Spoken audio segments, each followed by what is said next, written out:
Hypocrisy. Hey, what's up, guys? Welcome to Law-Splaining the Interwebs. I am your host, No Lights, Nick Rekieta of Rekieta Law, a small law firm in central Minnesota. And I forgot the lights.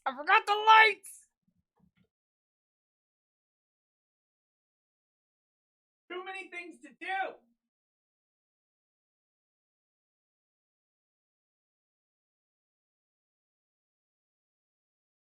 Too many things to remember. Gonna refocus this thing, maybe? No, I still look terrible. Perfect. That's just that natural terrible look. There we go. So, what's up, guys? How's it going? Happy Thursday. No, there's no Vic Mignogna news. So get over it.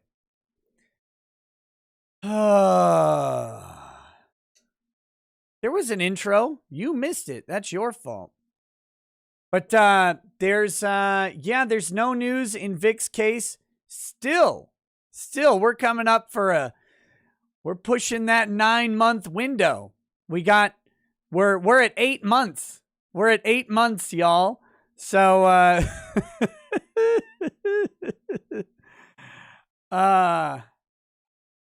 it's gonna be, the only thing I can think of is it's gonna be a doozy of a ruling, however it goes. I can't imagine it would take them, over 8 months to write a simple opinion. We see tons of opinions in other cases. We've seen tons of opinions. We've seen TCPA opinions even in cases that were filed later than his. So who knows?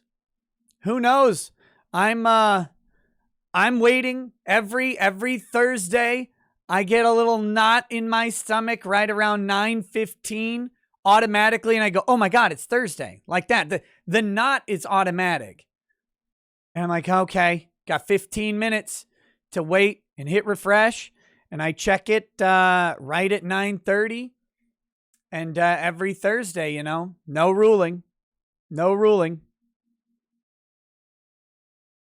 But it could be really, it can be a very long process. So that just goes to show how the court system works and how the TCPA made these cases more efficient and cost less than just regular defamation cases did. Okay. Good job, legislatures. Every state needs an anti-SLAPP law. They're so good. They're so helpful for the administration of effective justice. But anyway, we have quite a bit of other things today. And I have put together a smorgasbord, if you will, of stories.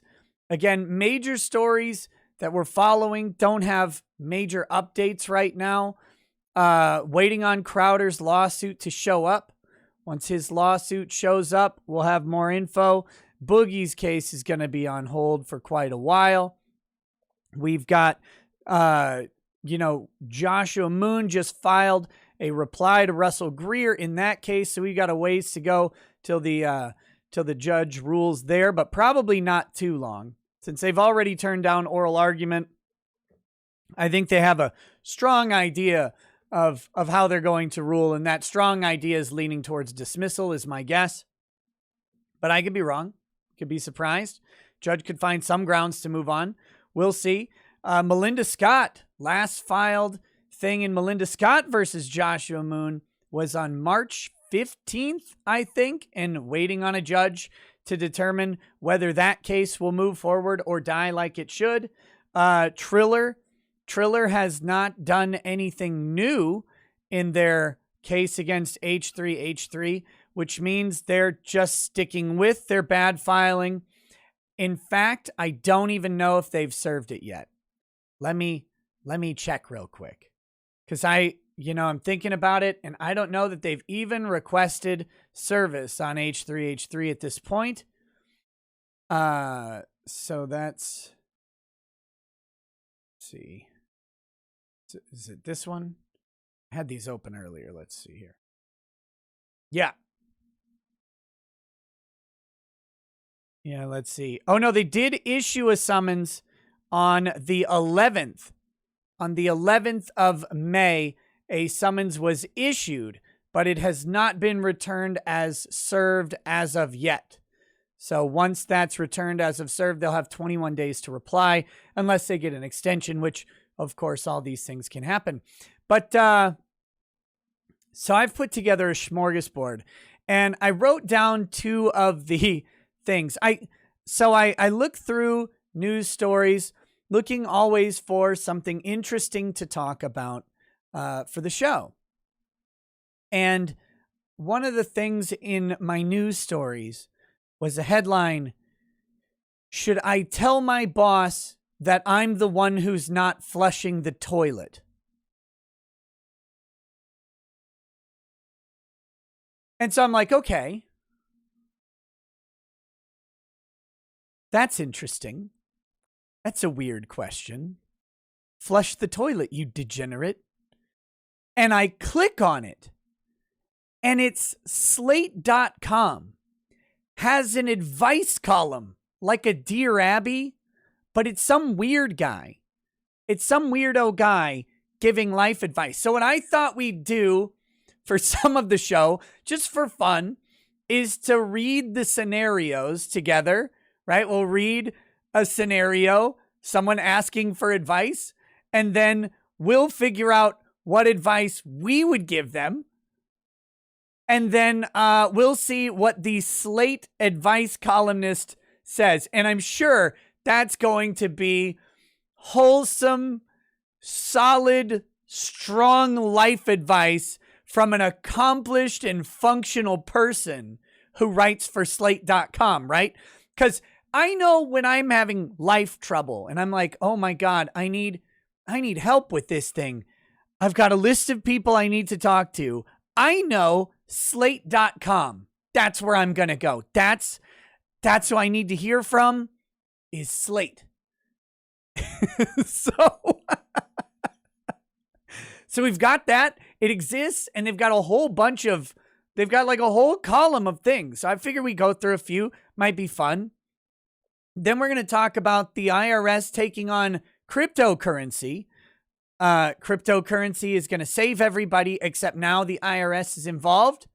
And so that's good. It's always good to get the IRS involved in something. That's how we make it work better, is you tax it until it dies. And then there's Yellen. Yellen is proposing a new regulation or a new tax on the earth, literally on the globe, the global corporate tax floor of 15%. Yellen is pushing for a global tax. So we're going to talk about that too, because that's something that they want to do as well.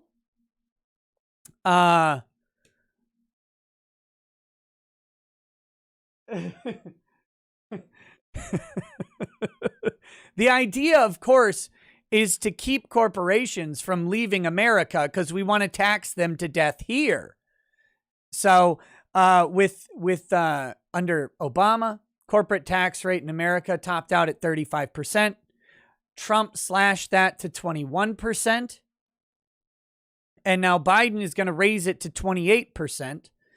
And what they're afraid of is that, the U.S. still has like the highest corporate tax rate in the world, and businesses may want to move into another country that doesn't tax corporations for a fifth or a fourth or a third of their income, right? The businesses want to make money and they don't want to pay taxes on it.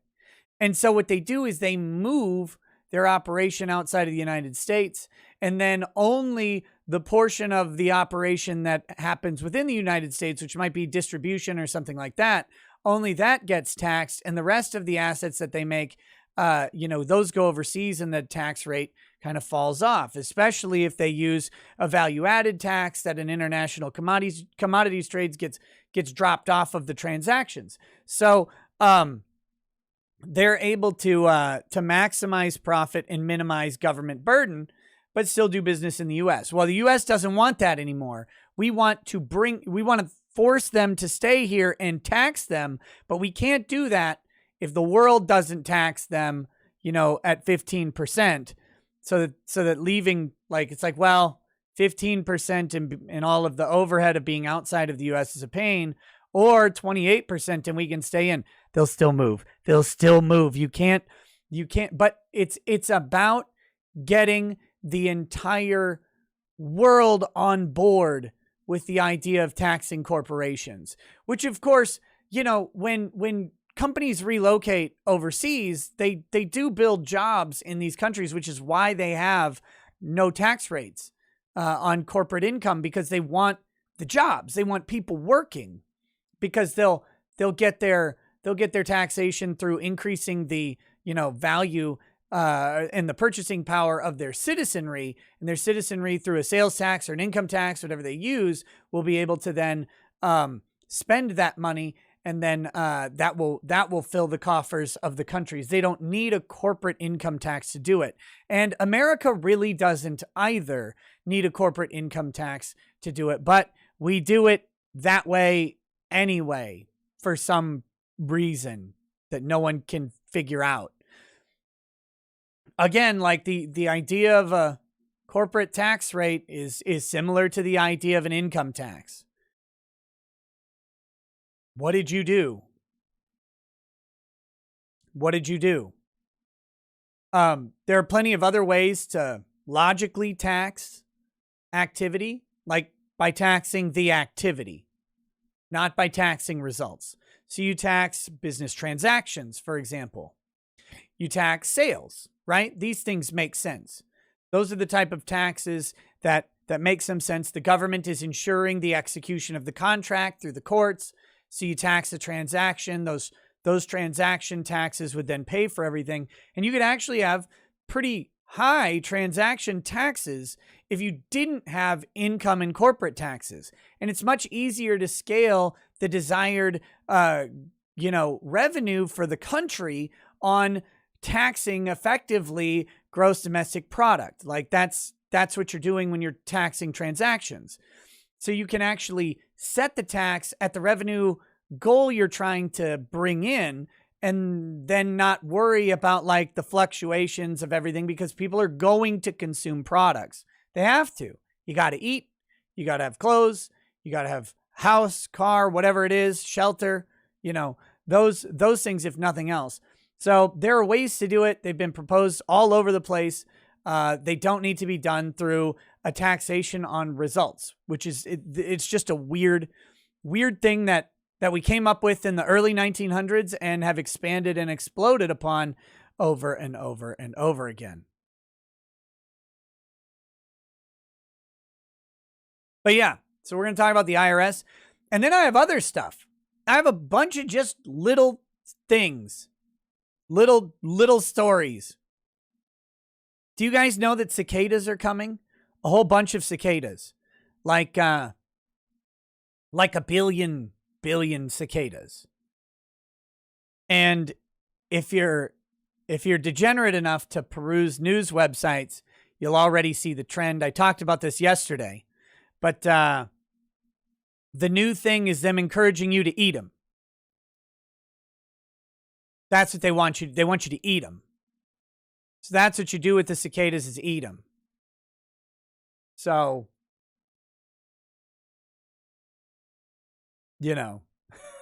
every day I get stories about how you should eat them. And all I can think is, no, that's why God invented cows and chickens and pigs and fish, anything other than bugs. Nope. I'm not going to eat the bugs. No, thank you. So, there's that. Was there something else? I mean, I think that's what we've got. Who knows what the show's going to look like today? I don't know. Robert Grueller is going to be on tomorrow, watching the Watchers. Attorney Robert Grueller seems like a pretty red-pilled, down-to-earth dude. I liked going on his show. He does a legal live stream during the day, like every day, and his is very organized. It's like, what is this? What are you? What kind of android are you? So we're gonna find out tomorrow what kind of guy Robert Grueller is. That's the goal, is get to know him, have some fun, maybe drink some whiskey, and get him to be a little less structured for a little bit of time here. And because his show, I mean, I was watching it and it's like bam, bam, bam. Like, let's hit topics. Let's make the audience happy by doing what we say we're gonna do. Let's not sit around and ramble and rant about mundane, inane things. No, we're gonna get through a show. And I'm like, well, what is this? Is it what is this? What is this thing you're doing? Like, stop. Let's put the brakes on this, okay? But so we're gonna have to. We'll see if we can get him to break out of that mold. I'll come in with no agenda and just a relaxed conversation schedule and probably drive him crazy. So that'll be fun. Yeah, other than that, I'm you guys bullied me yesterday because I talked about a Surface Studio or an iPad, and then a bunch of you were like, get a Wacom tablet, you nerd. And I was like, oh God, I don't want one of those. But then I was looking at them, and they have some nice drawing tablets. Someone mentioned like Hurion or something. It's not Wacom anymore. It's some other company is like kind of taking over the high-end tablet thing. And that's what I was I've been kind of looking at them. So Surface Studio is shit. I mean, the Surface Studio is just 3 years old. That's the problem with them. So Grueller's a recovering alcoholic. Just a heads up. Well, we'll do soda then. So I never want to make anybody uncomfortable.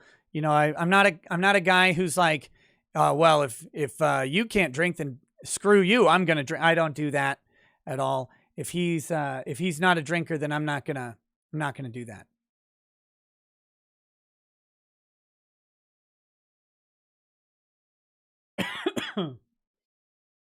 All right, let's hit a couple of the chats here. You know what happened?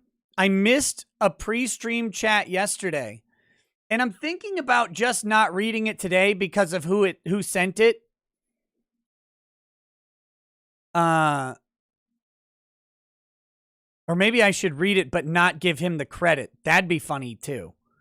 But I did miss it because, again, Streamlabs and both Streamlabs and YouTube have done a thing where if you don't like have the thing open and ready to go when the chat comes in, then you just don't get to see it.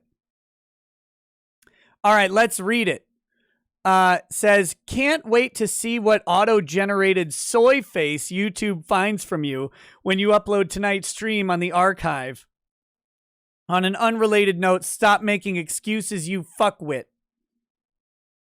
So, there you go. I read it.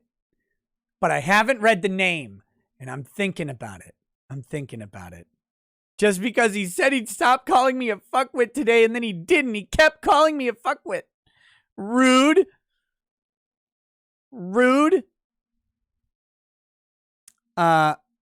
Okay.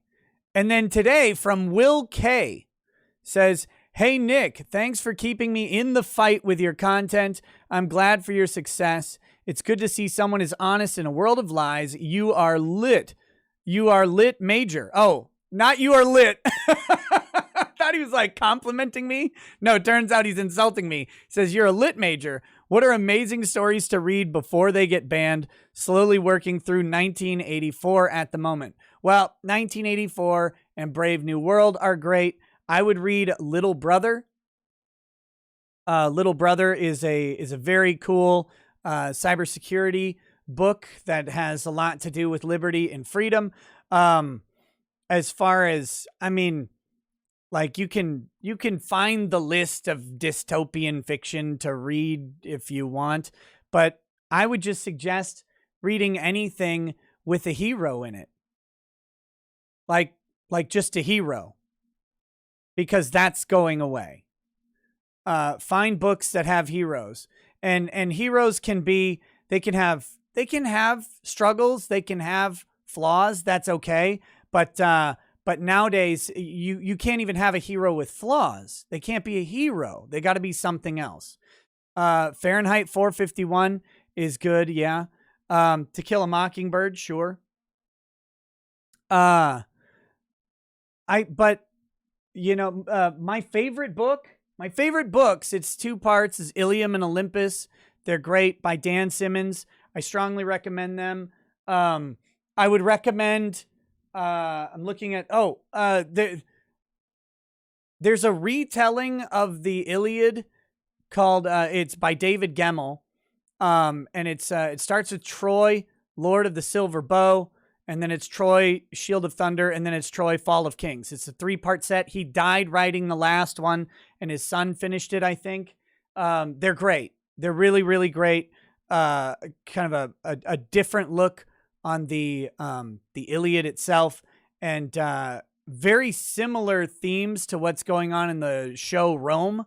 Not exactly the same, but you'll notice some similarities if you liked Rome. But those are really good books as well. The Ender series, I'm a big fan of. Everybody says read Dune, but I don't read Dune, so I couldn't tell you. But honestly, find a book with a hero in it, with someone who goes beyond what they're supposed to do for no other reason than because it's the right thing to do. Like just find those stories, and find a story where every hero isn't some PC pre-generated pile of garbage. They're actually heroic. And it doesn't mean they have superpowers or anything like that. Just do it. Just do that, because that's the endangered species of literature, in my opinion, right now. So I hope that helps, buddy. Otherwise, read what makes you happy, what you like. I've told you some things that make me happy and what I like. But yeah, Cory Doctorow, the guy who wrote Little Brother, turned kind of little soy, apparently. But that's okay, because he wrote the book before all that nonsense happened. I mean, he's a little bit liberal. You can tell a little bit liberal, but the book is a little liberal in the idea of, when it was written, the concern was that the authoritarianism was going to come from the right.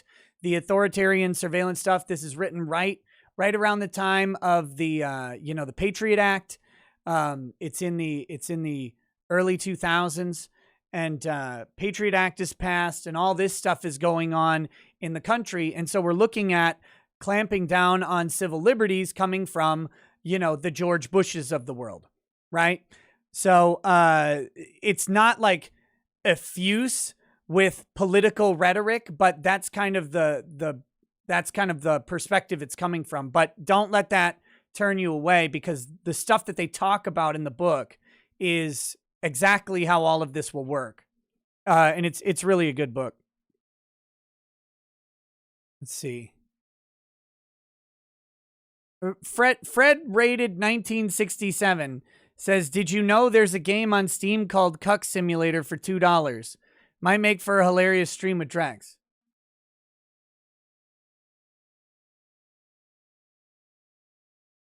Fred, I've played through all of the game, like on Twitch.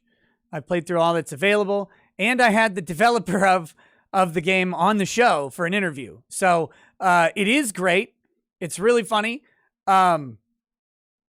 Thank you for the suggestion. I take it you haven't seen those shows. It's always hard for me to remember that people haven't seen, they don't watch everything that I do.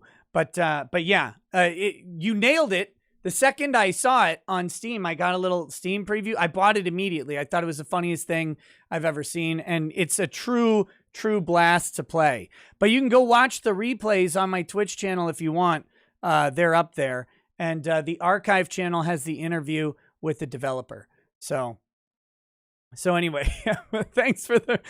I don't mean to sound unappreciative. It's really... You nailed the recommendation. It was perfect. I loved the game, and it's awesome. Okay, we'll hit a couple of these super chats, and then we'll get into the stories. So we've got Richard Grubber says, since it's Thursday and you didn't put anything about the Vic case in the title, and there probably isn't any Vic news, so is there any Vic news? Sleep now, catching replay tomorrow while at work? No. The hard part about how I do this, I try to have the link for the show up by 9 o'clock, and the decision news comes out at 9:30. But what I would do is change, excuse me. I would go in and change the actual title and description if there was the Vic stuff drops, we'll be covering it. So I would update everything to let you know. But no, there's no Vic news tonight. Wolfgang Deo says, my film professor gave me a thumbs up regarding my papers and personal documentary, and I brought world religions class to silence with the verboten to prove America as a sacred public space in accordance to Guinness's deliberations. I stated the election was S after explaining mRNA vaccinations. The university rescinded the mask mandate today with the acknowledgement they will not ask about vaccination. The sign was there. I took it, been prepping. He says, I can't imagine the rage that must be going through those lefties' minds that they were duped. History shows violators of rights shall be destroyed. So there you go. That's all from Wolfgang Deo. He's been having wild, wild adventures on campus, but not the Girls Gone Wild adventures that you might associate with college. He has been on the front edge of fighting against social idiocy.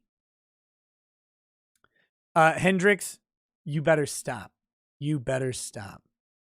Yashken says, spoiler, he's going to be late and muted. I was not.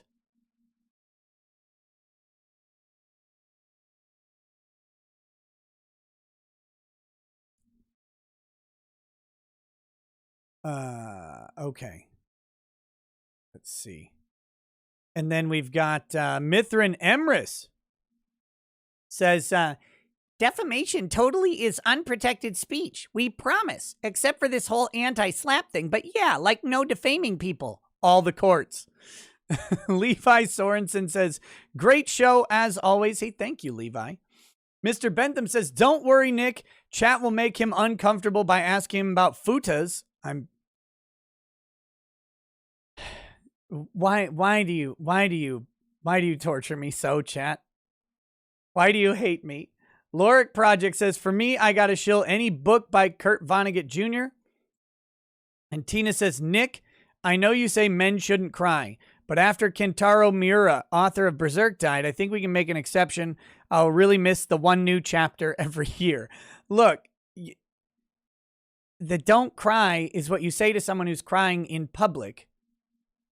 And you say that to them in public. That in public part matters. If you're going to cry, go in a little cry room, get your weakness tissues, and wipe away your sad tears. Okay? But other than that, when you're out in public, not even for Kentaro Miura are you allowed to cry in public. You're just not. Stop it. Stop crying. Riley Prettyjohn says the same people that are trying to justify and encourage people to eat bugs will eventually try to justify and encourage people to eat feces. That's disgusting and true. That's what makes it worse. Thank you for ruining my day. Wonderful.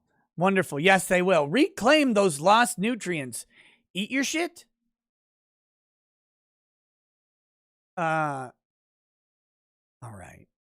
right. Let's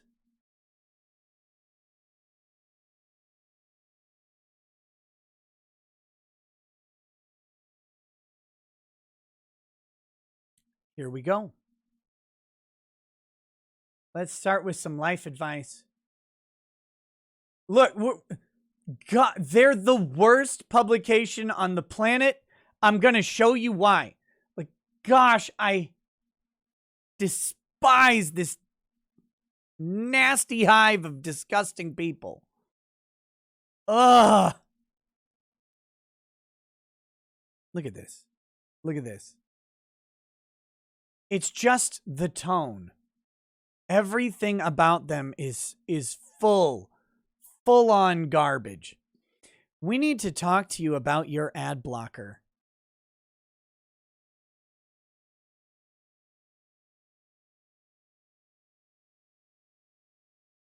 So I opened this on my phone, so I didn't see this. Hold on, I'm going to archive this.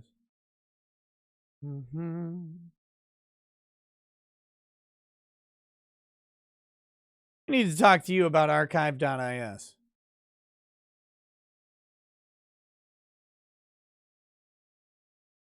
See, this is what I was talking about, though, with the formatting issues on archive. Sometimes it doesn't realign the page as nicely. Okay.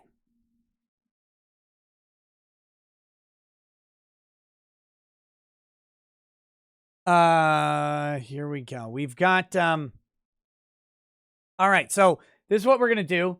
And yes, this will be fueled by this overpriced liquor that ends up tasting like white wine.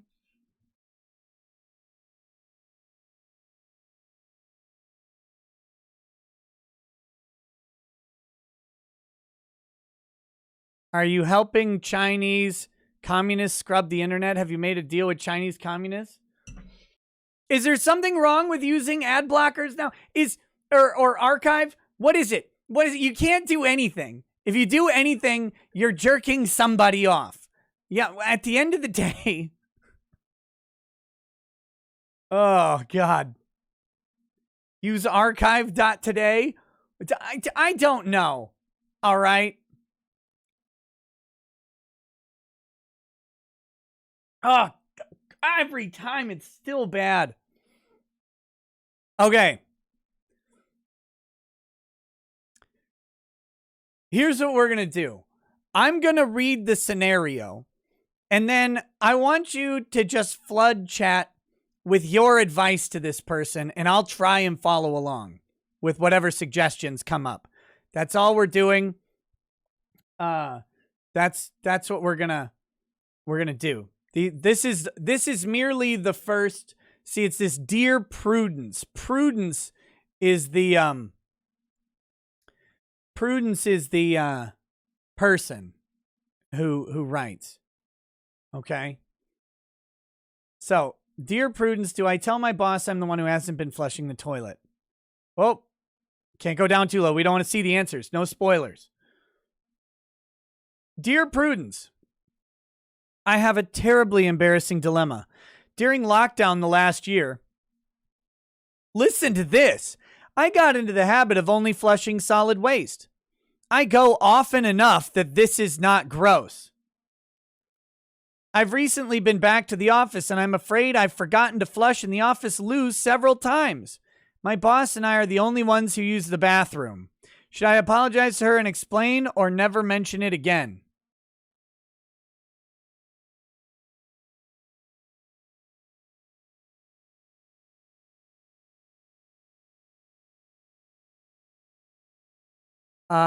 Flush the goddamn toilet. Flush the goddamn toilet, you profligate. Flush, flush, flush. But there's another problem in there. There's another problem in there that while working from home, they didn't flush their own toilet. What do you flush your toilet? What is this? What is this? When I go into a bathroom and there's like a kid has gone to the bathroom and hasn't flushed their toilet, they don't eat for a week. I'm exaggerating. But I go out and I'm like, hey, who did that? Who did that? You get in there, you flush that toilet. What's wrong with you? Flush the toilet. It's disgusting.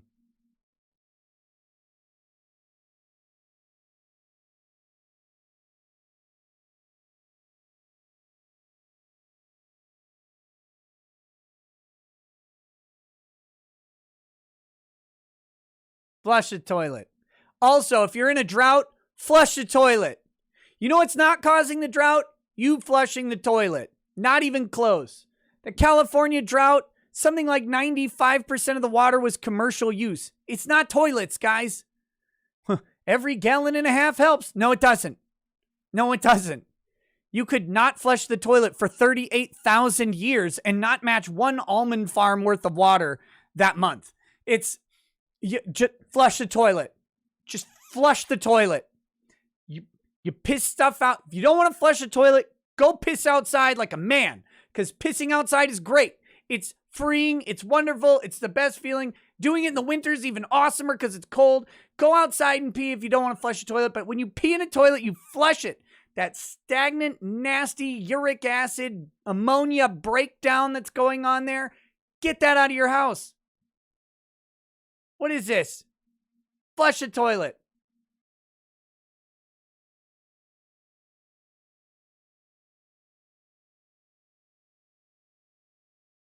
But I mean it, drought or no drought. Those politicians are like, you need to do your part and not flush your toilet. They flush the toilet. All of them do. The only person who lives up to that is Gwyneth Paltrow, because she flushes the toilet and then showers in the water that comes out through her gross filtration system, where she filters her own runoff toilet water into a cistern below her house to use for showers. So, but, you know, she's living it. She's living the dream of showering in her own urine and feces, and that's fine for her. You're not Gwyneth Paltrow. Be a politician. Flush the toilet. They're lying to you. Angry Bainling, you can't flush India.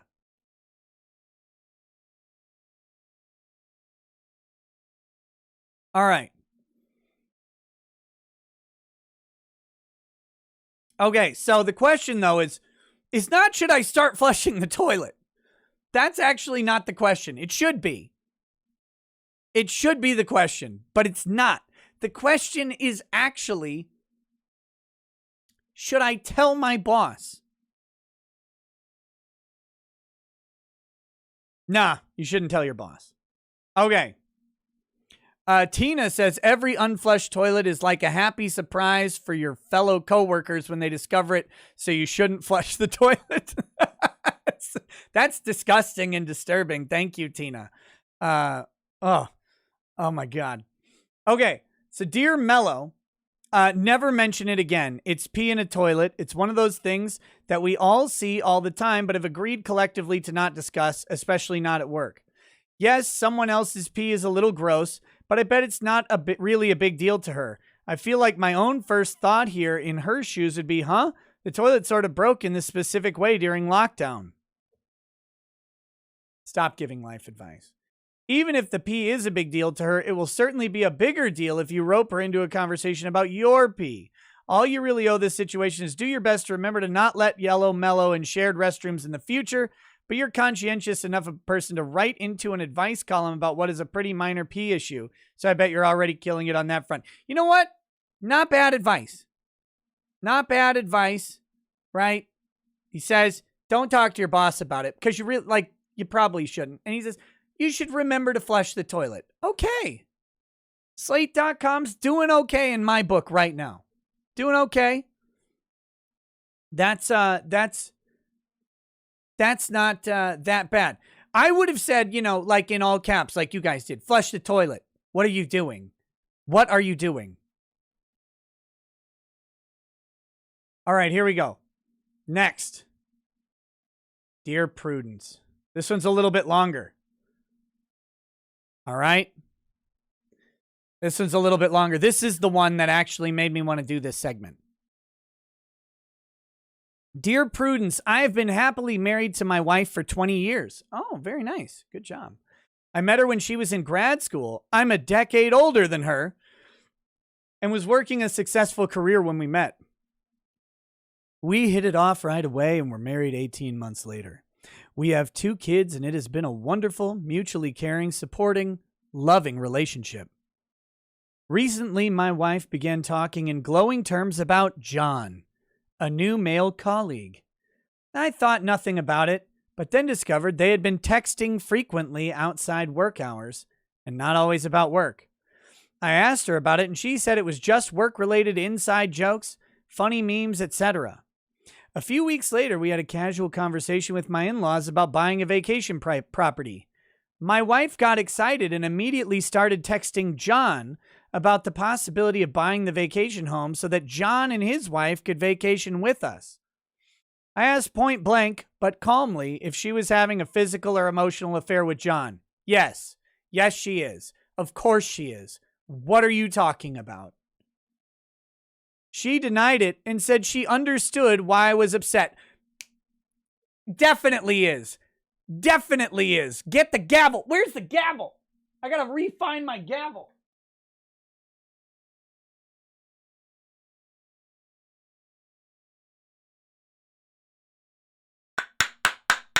Yes, she's having an affair. I understand why you're mad. I understand why you're mad. Nope, get her out. It's done. It's done. She understood why I was upset and said that she should have talked to me further about the vacation home before discussing it with anyone else. I believe her. I don't believe she's having a physical affair. But I remain worried she has slipped or is slipping into an emotional affair. They continue to text every day at all hours, including outside work in early mornings and evenings.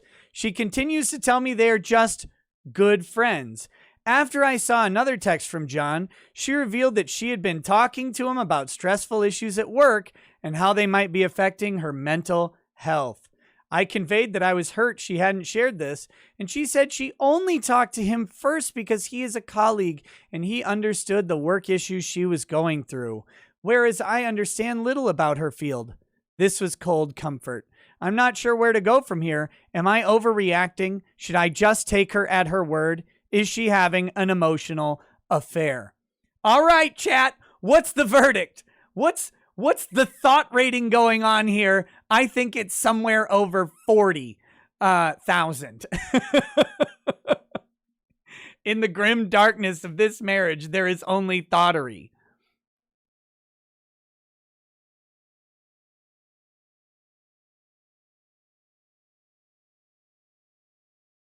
Yep, okay. Cucked. Thought rating 10 out of 10. Hitman's cheaper than divorce court. She's fucking John. Not an emotional affair, but a full one. Yeah. Full-blown affair. Absolutely.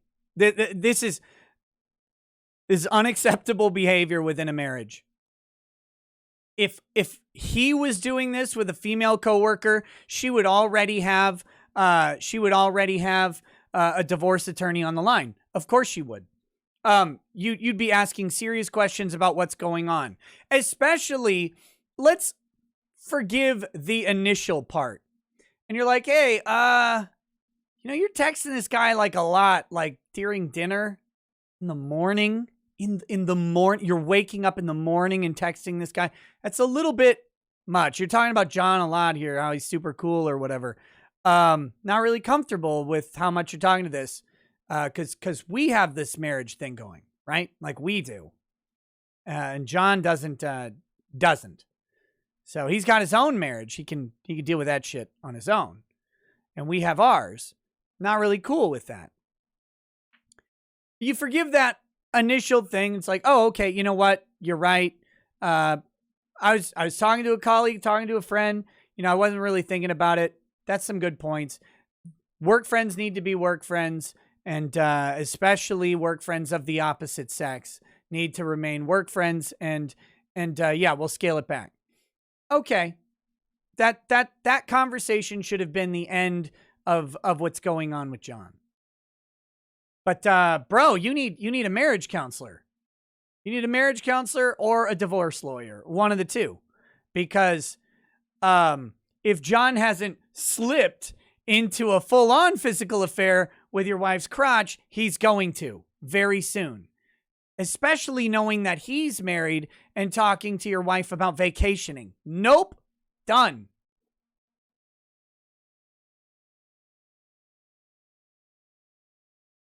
Not happens. Not happening. Not happening. That's my thing. Let's see what Prudence says. Look at all this shit. Dear emotional affair, your wife is allowed to have a male friend with whom she discusses her mental health, real estate, and the like. Whether or not that crosses into an emotional affair territory is pretty subjective, and asking, are you having an emotional affair, is pushing for an admission or denial of guilt. I suspect using the term with her point blank dramatically raises the stakes of a conversation in a way that is not helpful, especially given that it sounds like she's being pretty open with you about what her and John discuss, as well as reflective about how it affects you, even if she's not changing her behavior in the way you'd prefer. Oh, this is driving down the highway into a cuckoldry relationship advice from Prudence here. What the hell is this? I think you'll have the most success in future conversations about this. There shouldn't be future conversations about this. Knock it off. We're married. John isn't. What are you talking about? In future conversations about this, by focusing on sharing how you feel about what you'd like your relationship with her to look like. I'd like it to have nice shutters from the closet so I can watch. And remember that you are allowed to feel hurt and want more time with your wife, regardless of whether her actions fit a specific label. Conveying that you were hurt that she confided in John about a work issue rather than you is a great start. Her response that she wanted to connect with a coworker makes sense. I cannot imagine trying to catch my boyfriend up on all the context of all the stuff I vent to my coworkers about. Could you next express that you would really like to hear more about what's happening at her job and with her mental health because you care about her and want to feel closer? Is this written by a woman or a gay man? It doesn't matter. Either way, the advice is the same. Terrible. Terrible. Let's see. You're going to have trouble controlling when and whether she talks to John. No, you don't control it. She gets it under control, or else you have a problem. That's what happens. And if she's serious about the relationship, she will get it under control. But what is in your control somewhat is the curiosity you express about her work life. It's not about making it a contest with this coworker guy. I suspect feeling more secure in your own friendship with your wife, romantic relationships are part friendship after all, will just make you care less that she also has a friendship with this dude. Oh, fuck off. One thing I wonder is if the texting John at all hours is just annoying because it takes her out of the room with you. No, that's not what's annoying about it. It's the fact that she's texting another man outside of the scope of that work relationship about not work, admittedly about not work. What are you talking about? Here you go. If she wants to text John, you should be included in all the text messages. That'd be great. It's like getting cucked by text. That's something the writer of this could identify with. There might be a conversation to be had here that's less about John and more about how you feel when she's on her phone with someone else when you're around. Never texting other people in your presence isn't probably realistic, but maybe you could schedule some phoneless date time.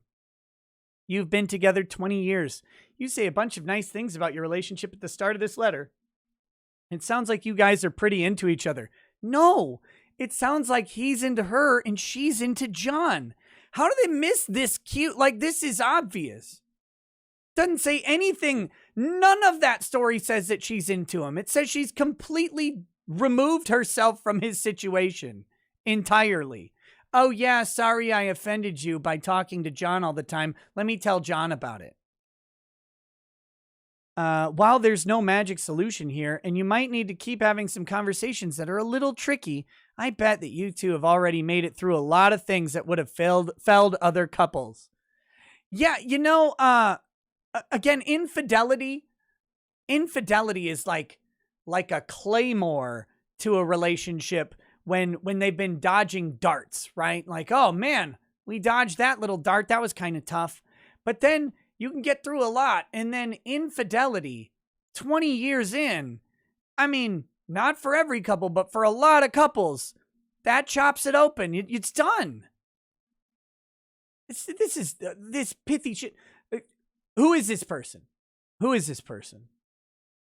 This person should not be giving relationship advice ever. They have no idea. Notice my boyfriend. This is someone who has a boyfriend. So it's either a gay man or a woman, right, who is not married, trying to give marriage advice to someone who's been married for 20 years and who's now experiencing potential infidelity. And this person's like, well, this is definitely like me and my boyfriend situation. No, it's not. It's not even close. Oh my God. Let's see. Dear Prudence. Okay. I live in a neighborhood where everyone generally rallies around one another in a beautiful way. Oh, this one's stupid. I'm skipping this one. This one's dumb. This one's really dumb.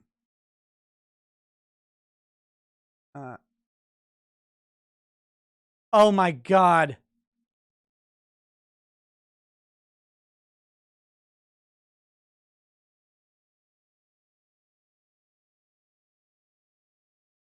That's the person giving advice.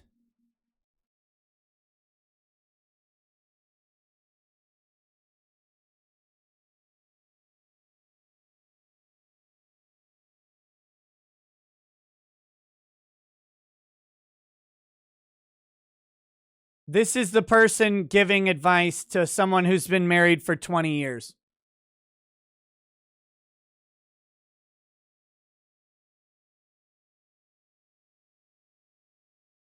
To someone who had a successful career 20 years ago when they got married, by the way. Someone who is already succeeding at life gets married to someone a decade younger than them, and now 20 years in are having a thing. That's who's... Oh, this is perfect for Slate magazine, isn't it? Here we go. Next one. Dear Prudence, I'm a teenager who's starting at a new school next year. If you're a teenager, why are you on Slate magazine? Get off. That should be illegal. Oh, wait, no. Nix Hex says, yes. I would love nothing more than for my significant other to catch me up on the context of her work issues, and a quality significant other would love to tell me. That's part of the beauty of being in a relationship/marriage. Yeah, it doesn't matter if they understand the work issue that you have. You know, they listen because they're interested in you and what you're going through. You want me to play a clip of this bite fight? Let's see. We could do that. Let's see how this is.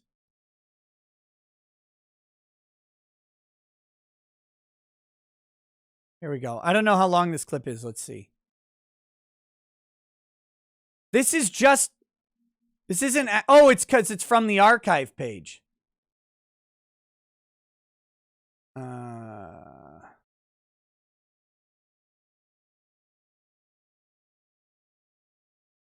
See what happens if I do this.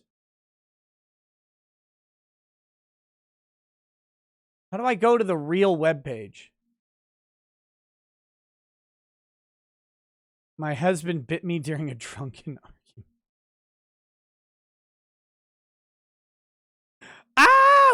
What's the...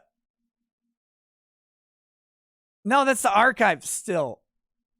There's a way to do this, and I don't remember what it is. Oh, here we go.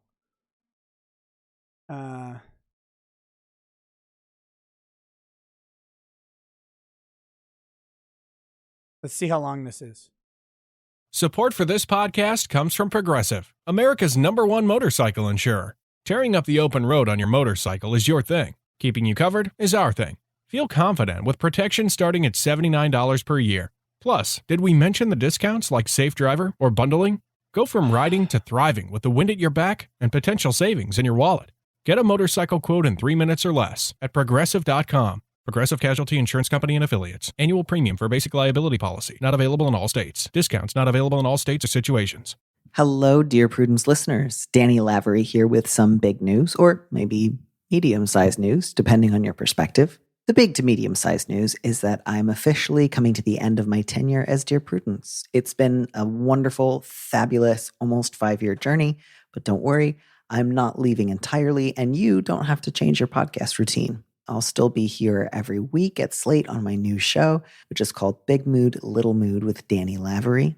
And it's not exactly a new show because I'll still have guests and we'll still read letters and give advice, just fewer letters, less advice, and more questions about How about the no greater advice? themes. You're And terrible if at you're already subscribed advice. to the Dear Prudence podcast, you don't even have to do anything. I'll just see you here on May 25th. It's kind of just as straightforward as if I were getting a new haircut. And I've gotten several haircuts over the course of my time as Dear Prudence, so no need to worry. You guys complain about me. You complain about me not getting to the topic. Oh, God, I can't even say it. I want to jump off a bridge listening to this. This is terrible. Done this before.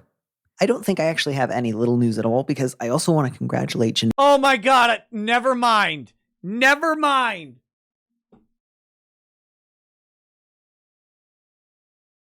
Ugh. No. I'm not doing it. I'm not doing it. I can't listen to that.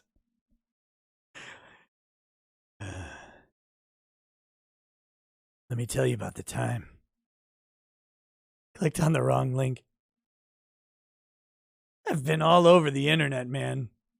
I've been everywhere. Seen some hard shit in my day. Seen people disemboweled.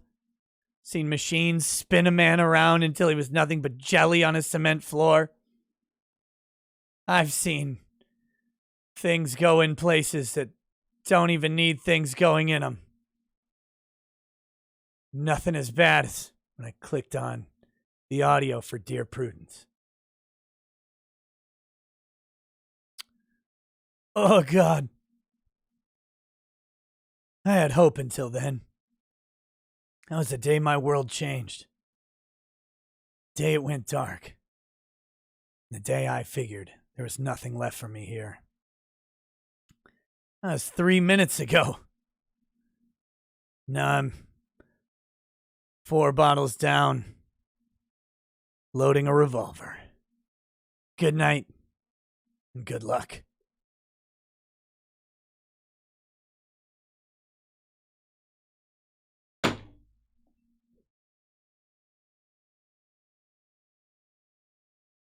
All right, I'm back.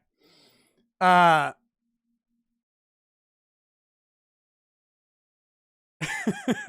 was horrible, man. That was absolutely horrible. What the hell was that? That horrible podcast.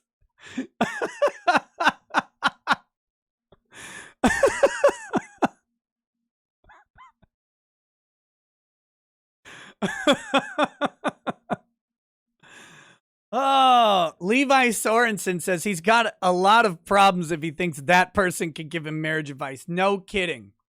No kidding. All right, back to this. Dear Prudence, I'm a teenager who's starting at a new school next year. My friend who currently attends the school says that a lot of people there smoke weed, drink, etc. You have just described a school. Thank you for your service. Yes. Yep, that's a school.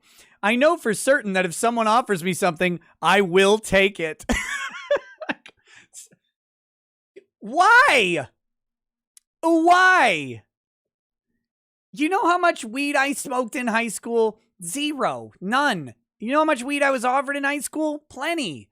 You just go, nah, I'm cool. Don't really smoke weed. And everybody goes, all right. And they just keep smoking because they don't care. Oh my God. My mental health is really bad. And there's a history of substance abuse in my family. So you know there's a history of substance abuse. You know you're going to be offered something. Then why would you take it? Just don't. Try just not doing it. Like I know that's radical advice. Just, I got an idea. How about no? I know I shouldn't want to do it, and I know I shouldn't do it at all, but I don't think I'll be able to stop myself.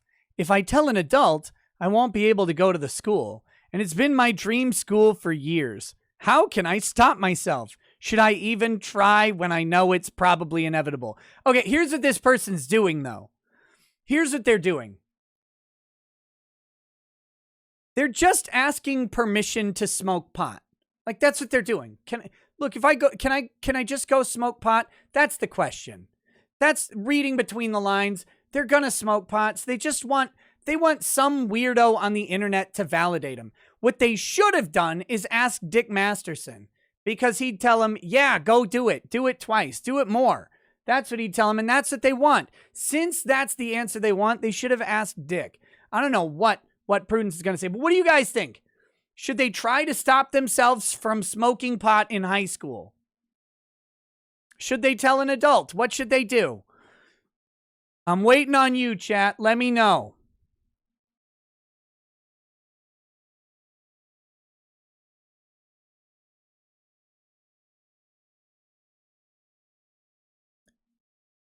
Just do it. Yes. Yes. No smoking weed. Tell an adult. Smoke it. Do it. Nah, just do it. Smoke up, little bitch. Be a hero. Fuck it, we ball. Get meth. Man up and do meth. Oh my God. Okay, so the answers on this one are all over the board. Here's the thing. I have a feeling that Dear Prudence will still screw up the advice, even though it's every possible answer on the spectrum here is already been said in the chat. I have a feeling I'll find a way to disagree with what Prudence says anyway. But at the end, look, I didn't smoke pot in high school. Not really my thing. Lots of my friends did. Some of them turned out fine. Others of them didn't turn out as well. I don't think it was the pot that did it.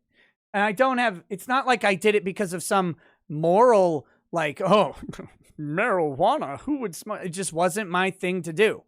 Didn't really care. Wasn't into it. Doesn't matter to me. That being said, like, they're really hand-wringing over this. And all they're asking for is permission. That's the whole point. That's the point of this question. All right, here we go. Dear Tempted, look at how much... oh, my God. You're a teenager. You're a teenager who is starting at new school next year. So far from shouldn't want to try weed or alcohol, I think it makes perfect sense that you might be at least a little interested in saying yes to a joint or a drink. But given your family's history, the general illegality of substances for minors, and the anxiety I can imagine you might be feeling about starting a new school, it also makes sense that you'd be a little worried here. I want to put you at ease on a couple fronts. I think some of your concern about telling an adult here is misplaced. You already told one. Hi. I'm pressing X. It might be true that particular adults in your life will freak out.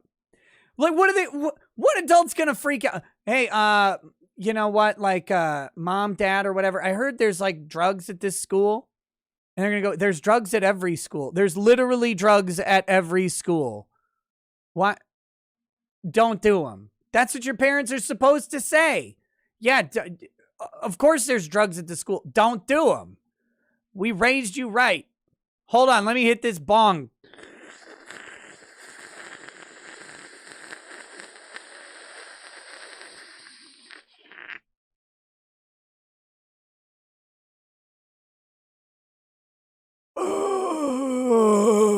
Like, that's how their parents are gonna. That's how their parents are gonna say it. But rest assured that sharing the fact that there might be substances at a new school is neither legal nor sound logical grounds from preventing you from attending said school. Who says that they're going to follow legal or logical grounds for preventing them from attending the school? What kind of advice columnist are you? Teens at most schools in this country, perhaps all of them, have access to substances. And I think wanting to talk through your concerns about peer drug use with an adult is a sign of maturity and a general desire to be responsible on your part. That's not what they're asking. Oh, this is why people like this should not be giving advice. This is not what the teenager is asking you for. They're not asking, I think it's a sign of maturity. They're mitigating the question of, should I smoke drugs? That's what they're asking. That's all they want to know. Should they smoke the drugs when they get to the school? The asking the adult thing. Notice how they said adult? Like, you just go find a homeless person and ask them. It doesn't matter. Like, adult is such a non-committal word here. That's all subtext to the main question. They want to know if they should smoke drugs. That's it. Are drugs going to ruin my life? That's what they want to know, because they want to try them. They're like, drugs seem pretty cool. Are they going to ruin my life? That's what they're asking. If you're not currently in therapy, not able to see a therapist anytime soon, perhaps a guidance counselor, favorite teacher, or beloved aunt or uncle would make a good source here. They literally said adult, not parent. If I tell an adult. So you just listed adults. You're not even listening. I also think you might not be giving yourself enough credit for having agency to say no thanks to a beer. Substance abuse and addictions are complicated mental health issues that can indeed run in families and require a lot of ongoing support to handle.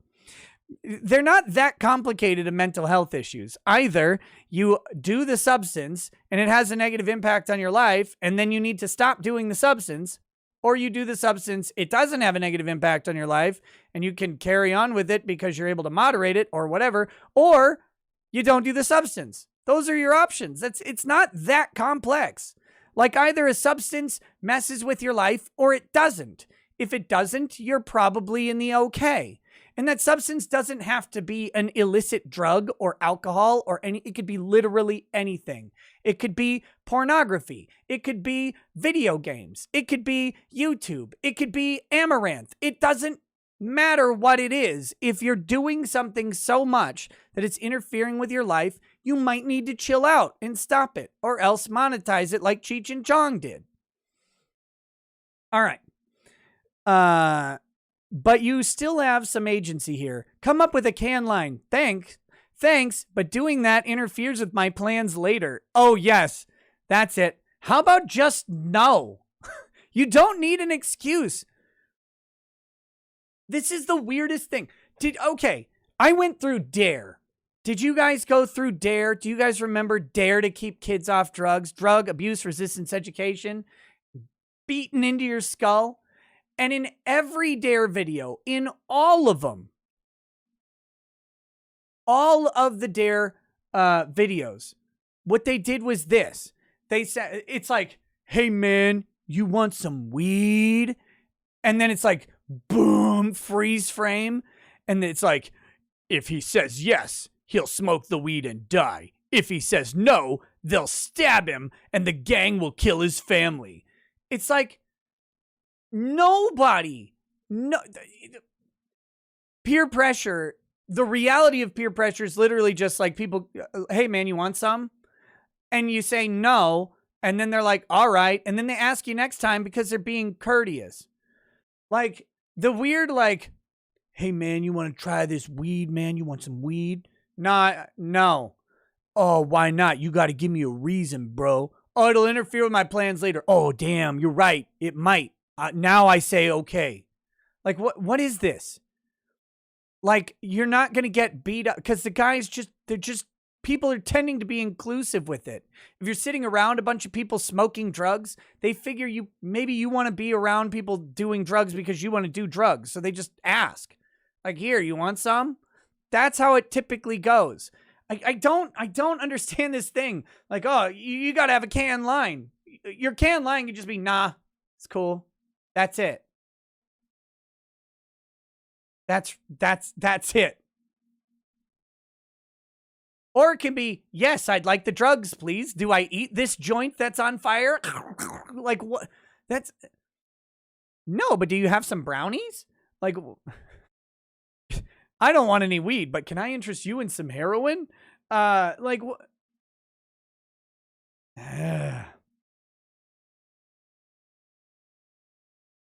It's such a weird fiction that they created around it. And I think they did give a bunch of kids anxiety.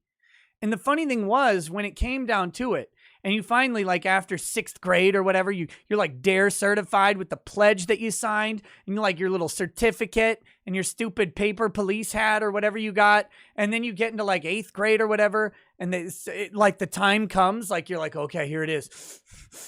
They're going to offer me weed. And then they do offer you weed, and you're like, no. And they're like, oh, okay, cool. And you're like, that was it?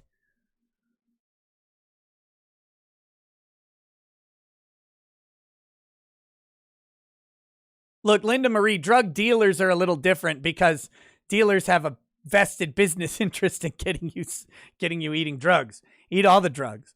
All right, practice it a bit in the mirror, and if your wishes are still not respected, try not being a bit... Oh, no, he says, be prepared to just get up and leave. This might be awkward and difficult, but it is an option. This feels really impossible. That's another sign a therapist might be useful to help support you. The kid's afraid to talk to any adult about weed at the school. But don't worry, just go up and tell your parents you need a therapist. That's a way easier conversation. You're right, Prudence. That's a way easier conversation. Hey, Mom, Dad, by the way, I'm heading out to school. Grab my backpack. Thanks for making my sandwich. I'm probably going to throw it away and just buy some food from the cafeteria or whatever. Also, I need a therapist. So if you could work on that while I'm gone, and I'll see you around 4 o'clock.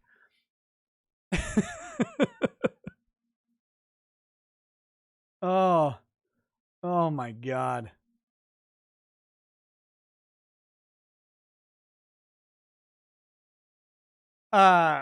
I also wonder if it would additionally be helpful to process this with friends. Yeah, over a joint or two. It'd be perfect. Might feel otherwise, but speaking as a former teen...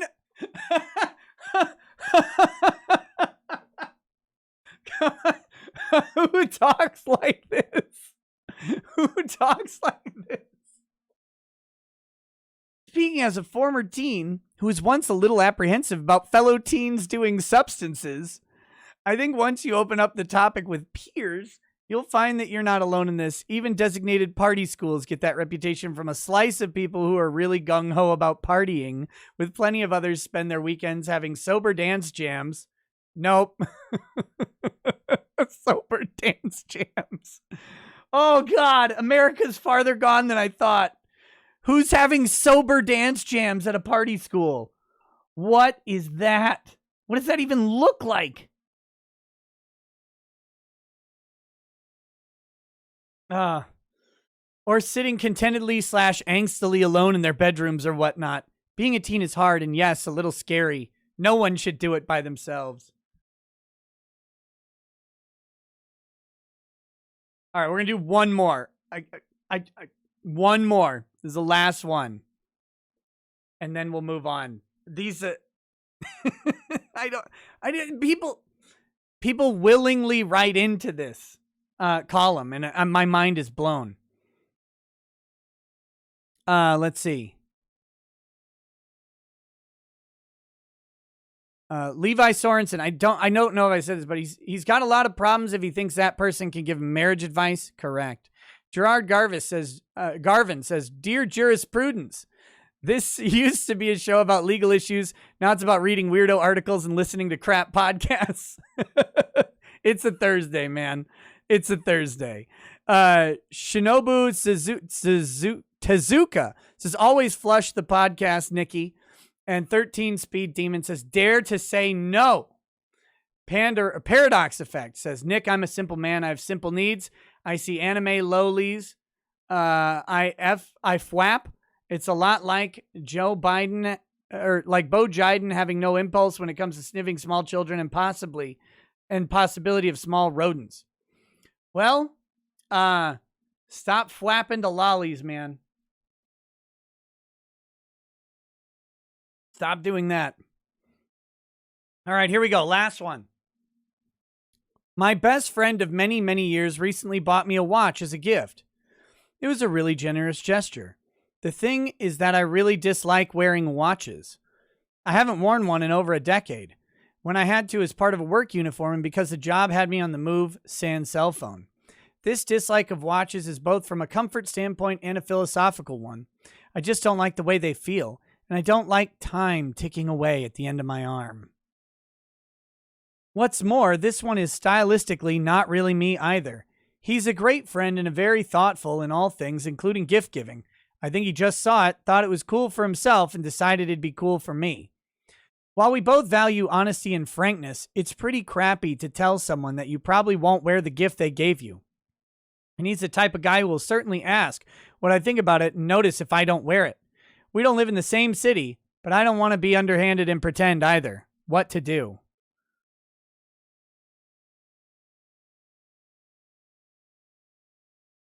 Either wear the fucking watch or don't wear it.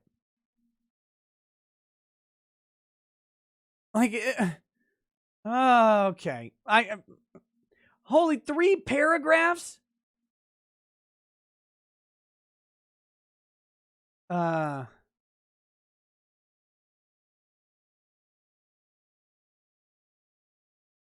Here we go. I come from a family where anytime anyone gives anyone a gift that's over $25 in value and non-perishable, the first words out of the giver's mouth are, "Don't worry, you can return it." Which is to say there are people out there that are first and foremost interested in you getting the maximal personal value out of gifts. All sentimentality be damned. I don't necessarily recommend this as a way to live. It sort of obliterates it's the thought that counts messaging. My point is that there are people out there who would be comforted to know you are working to put our dollars to practical use by exchanging a gift we gave you. That's not his friend. He doesn't that's irrelevant. If you want to go this route and say something like, "Hi, friend, thank you so much for the watch. It's a really thoughtful present, and it made me smile." You're writing to men. You're writing to men.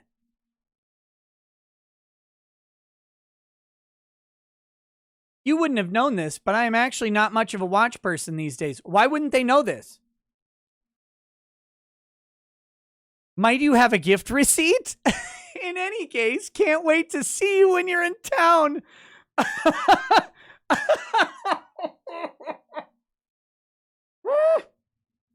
Might you have a gift receipt? How about no? Hey, I noticed, like, when I saw you, you weren't wearing the watch. Yeah, I only wear it to functions where, like, I need a watch. But it's really awesome in those instances. There you go. Done. Simple. Thanks. Yeah, the watch is really cool. Thank you. I wear it when I need to wear a watch. Do you even have a phone? It's got the time on it. All right, last paragraph. If some variation on that feels too awkward, and it's entirely possible it might... Yeah, what? Because you're a robot. You're not even real. Even in a friendship that is based on honesty and frankness, that's not honest and frank. Like, that's really not. Honest and frank is like, "Hey, man, I don't wear watches. Thanks, though. It's cool. I'm glad you got me this gift, but I'm not going to wear it." That's honest and frank. Not, "Might you have a gift receipt? I would just like to turn what you gave me into dollars." That's weird.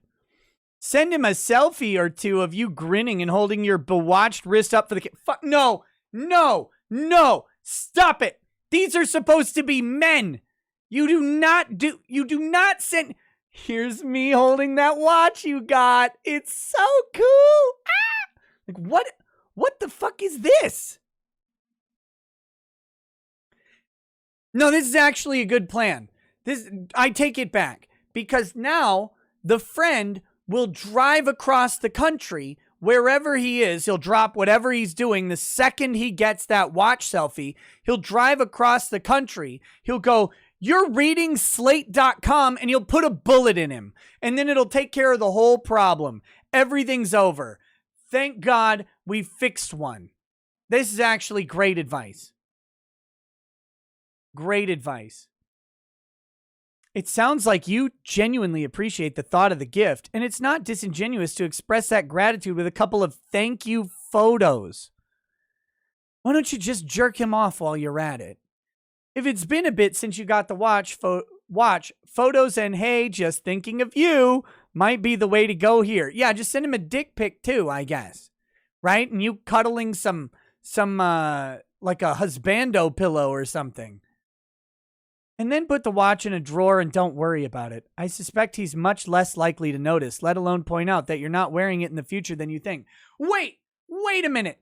So you think that the good advice is to call attention to how much you like the watch, send him a selfie, or multiple pictures of you fawning over the gift, and then he won't notice that you're not wearing it?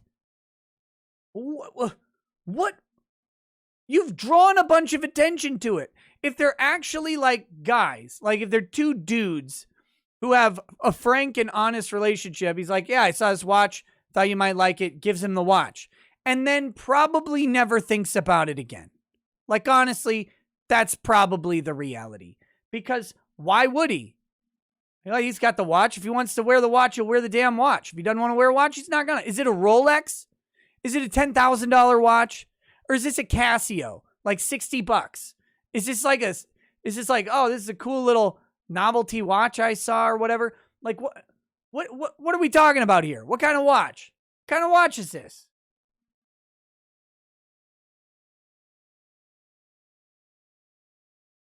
Oh my God. Talk about making this difficult. Let's move on to the next topic. Anyway, just wanted to expose you guys to the horrific reality that someone on Slate has been giving life advice to people. That's happening right now.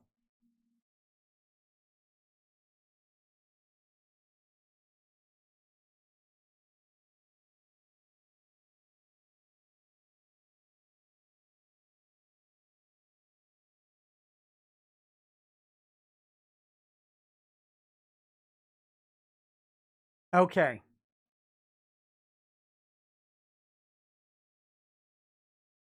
U.S. Treasury calls for stricter cryptocurrency compliance with IRS.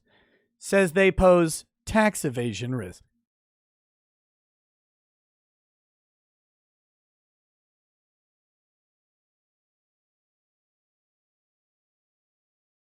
The Treasury Department announced that it will require any transfer worth $10,000 or more to be reported to the IRS. Buy your car with crypto, IRS. Make a big move with crypto. Move into Doge or Litecoin or whatever, IRS.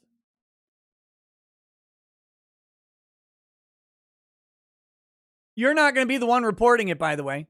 Someone else is going to be the one reporting it. Cryptocurrency already poses a significant detection problem by facilitating illegal activity broadly, including tax evasion, the Treasury said. Investors have seen the value of Bitcoin slide about 25% over the past month and talk of capitulation creep into online forums. Treasury Department on Thursday announced it is taking steps to crack down on cryptocurrency markets and transactions. Said it will require any transfer worth $10,000 or more to be reported to the Internal Revenue Service. This is why the president's proposal includes additional resources for the IRS to address the growth of crypto assets, the department added, within the context of the new financial account reporting regime.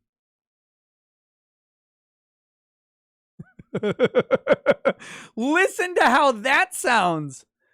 Within the context of the new financial account reporting regime. Oh, good. Cryptocurrencies and crypto asset exchange accounts and payment service accounts that accept cryptocurrencies would be covered. Further, so that means it's going to be tracked by the facilitator of the transaction. When if you use I don't know what's out there, but stuff like Coinbase or whatever, use Coinbase to facilitate a transaction. Coinbase will be reporting any of the $10,000 or higher transactions.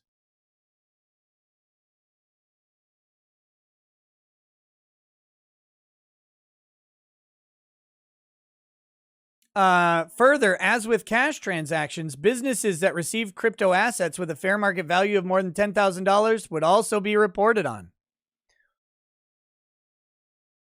Bitcoin reversed course shortly after the Treasury's announcement and was last seen trading up 1.6%. Previously in the session, it was up more than 9%. A growing number of Wall Street analysts have, over the past month, sounded the alarm that regulators at the Treasury and Securities Exchange Commission could soon take a more active role in cryptocurrency regulation. Wow, that's what happened when they mentioned that, by the way. Treasury Department's release came as part of a broader announcement on the Biden administration's efforts to crack down on tax evasion and promote better compliance. Among proposals officials are considering are bolstering IRS funding and technology, more severe penalties for those who evade their obligations.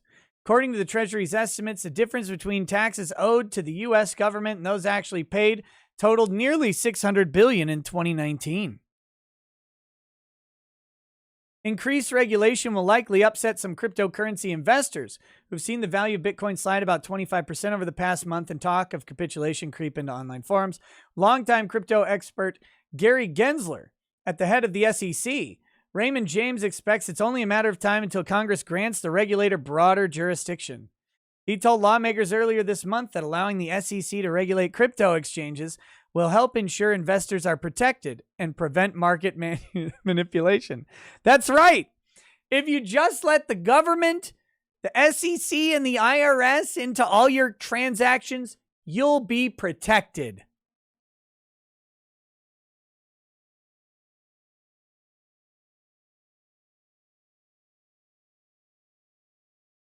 Spicy Whitey, which one is it? Tell me which one tag me and tell me which one it is, so I don't have to look for it. It's all for your protection. We're from the government and we're here to help. Chairman Gensler is viewed as a potential ally for cryptocurrencies as a former professor on the topic. He's a crypto academic. Did he make $1 million on Bitcoin or Dogecoin or Litecoin or Ethereum? Did he make $40 billion holding to the moon? If not, is he an expert? I'm a professor on cryptocurrencies, actually. Well, I can tell you all about it. No, you're a tosser. Get out. Get out. Oh, Jesus. Look, he's talked a lot about cryptocurrency. He's an expert. However, these statements are likely to revisit debates regarding the regulatory risk to cryptocurrencies and exchanges, Raymond Deed analyst Ed Mills wrote earlier in May. In the short term, this could cause headline risk, he added. However, in the medium to long term, regulation would add further legitimacy to the asset class and could provide a regulatory moat around existing crypto exchanges. You see, they even know a moat around existing exchanges, meaning those exchanges have now become government insulated from competition through regulation. It's right there. It's right there. That's what they'll do. Only compliant exchanges will get to remain in business. Those compliant exchanges will go ahead and set policy on how to keep disruptive exchanges and practices out, and the disruption that has happened through crypto will stop.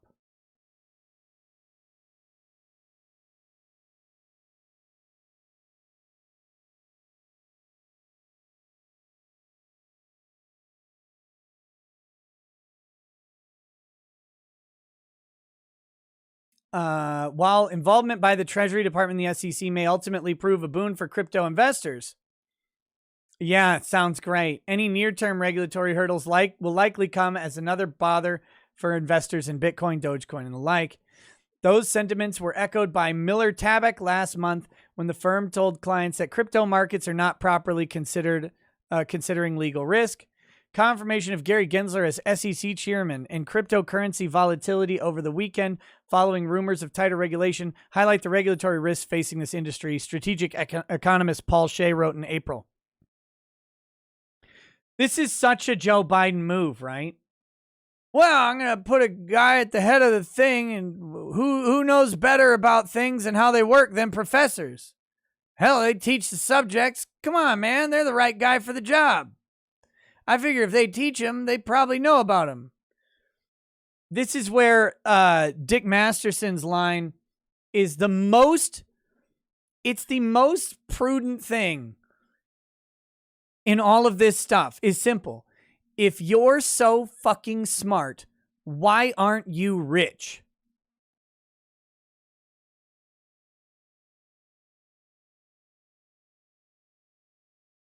If you're so smart, why aren't you rich? You're a cryptocurrency expert. Why aren't you rich?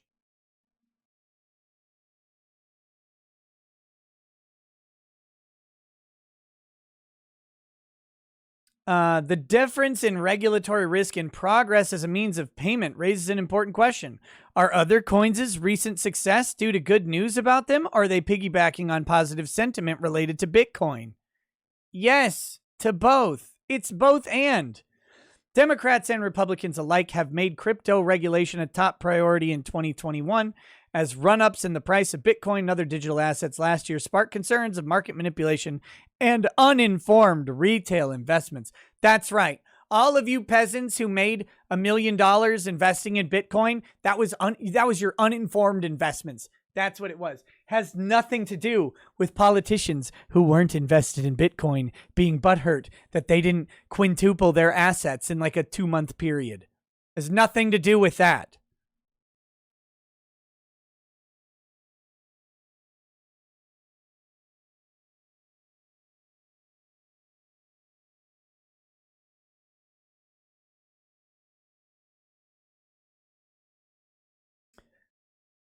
Look, as someone who has professionally spoken about cryptocurrency several times, let me tell you, as the resident cryptocurrency expert, I still strongly believe and stand by my statement that cryptocurrency will not save us, not because it can't, but because it won't be allowed to. We will not be allowed to be saved from the decisions of our government by our own innovations. We will not. They will rescue us from ourselves. They will rescue us from our own success. They will rescue us from our own ability to undo the damage that they've done. They're so fucking good at it. They've been doing it forever.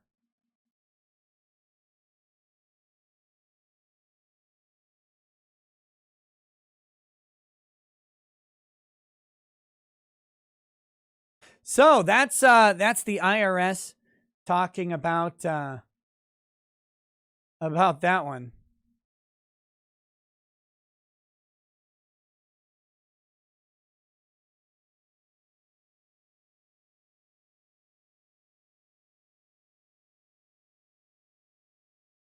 Okay.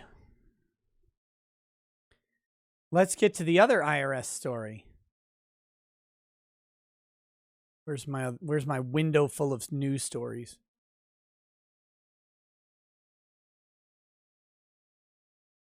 Here we go.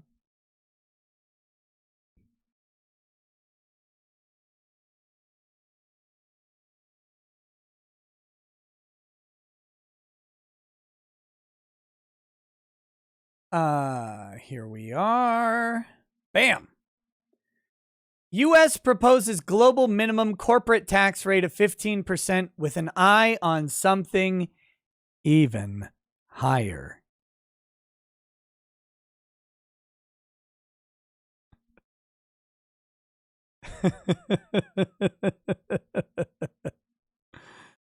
Okay.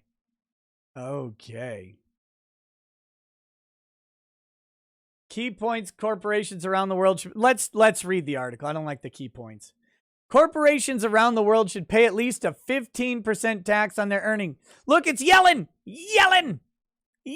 This person is running the treasury of the largest economy on the planet. That thing is running the world's economy. Corporations around the world should pay at least 15% tax on their earnings, the Treasury Department said Thursday as part of its push for global minimum for businesses. The final rate could go even higher than that, according to a Treasury release. It said the 15% minimum is a floor, and that discussion should continue to be ambitious and push that rate higher. Why? globalists. You got these goddamn globalist goblin monsters coming out of the woodwork, trying to take our money, trying to tax you into oblivion, trying to tax us out of prosperity.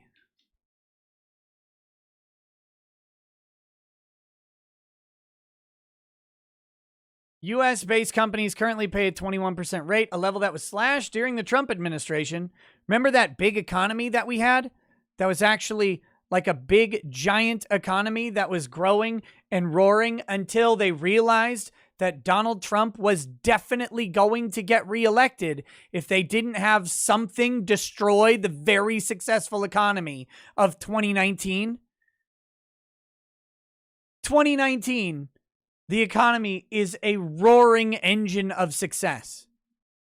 2020 comes in just in time for the election to absolutely demolish what was built. But those of us who can remember back to all the way back to January of 2020 and earlier, remember how things were going. They slashed that corporate tax rate down by 14%. And what happened? The markets flew up. Jobs opened up. People had money. They had increased income. They had better disposable income. Unemployment went down to record low levels. The economy was doing pretty fucking well. It's almost like if you don't have corporations paying money into the government, that extra money that they use, they spend on the corporation. Shockingly, corporate executives already get paid really well. And if a whole bunch more money is available to the corporation, they don't just go, I'm just going to take it. That's not actually how most of them work. They reinvest that into the company. They hire more people. They expand businesses because they know that the next year they'll make more money. And the next year they'll make more money. If they don't just take it all out, they'll keep getting those big paychecks. And they make a lot. They make a lot. And they're incentivized to keep making a lot. They're not actually incentivized to take it all away from the company and bury the company and leave it stagnant. That's less profitable for them in the long run. Plus, executives like to work. That's how they became executives. You don't become the executive of a company if you don't like doing the work. It's really hard to get to be a multi-million-dollar CEO working 4 hours a week. Like most people don't do that because it takes energy and effort and commitment, and you're working all the time. That's how you become the top of something, working harder than everybody else.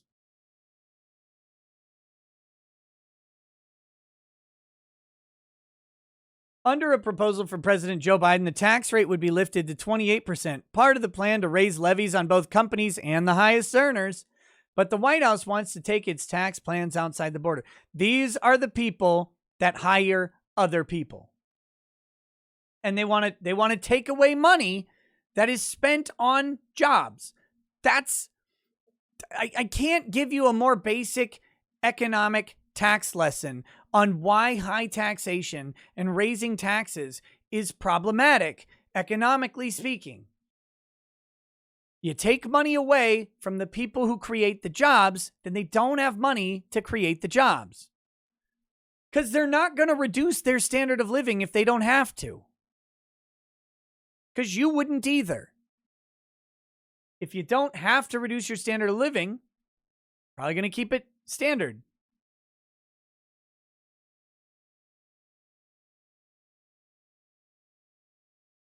But the White House wants to take its tax plans outside the border. Treasury Secretary Janet Yellen has been touting the benefits of a global corporate minimum tax rate that she said would discourage companies from relocating domiciles to other countries to cut their tax burdens, even though most of their operations are in the U.S.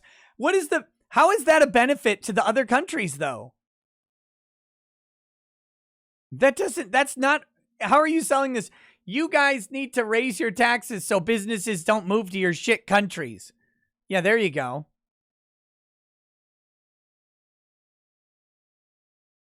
Yellen's Treasury believes that the international tax architecture must be stabilized, that the global playing field must be fair, and that we must create an environment in which countries work together to maintain our tax bases and ensure the global tax system is equitable and equipped to meet the needs for the 21st century global economy, the department said in a news release. Yellen has bemoaned a global race to the bottom among countries cutting their rates to try to lure foreign companies. Oh my God. Establishing the global minimum would help reduce that incentive, though it is unclear how many countries are willing to participate. Hopefully none. Hopefully none.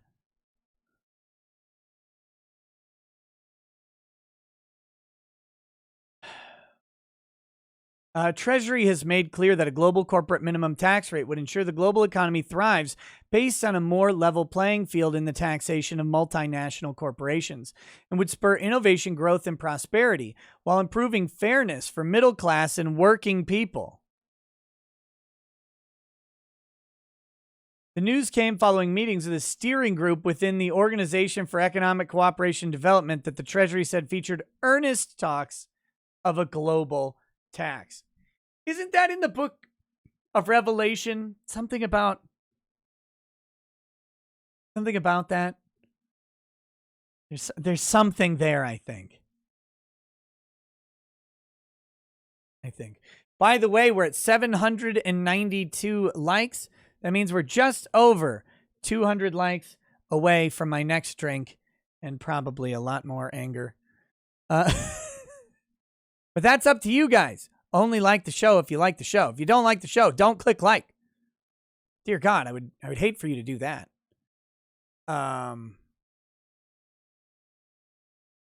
Let's do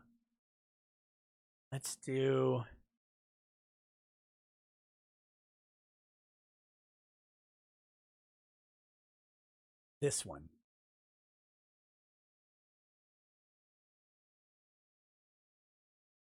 How about a little racism to ramp up the day?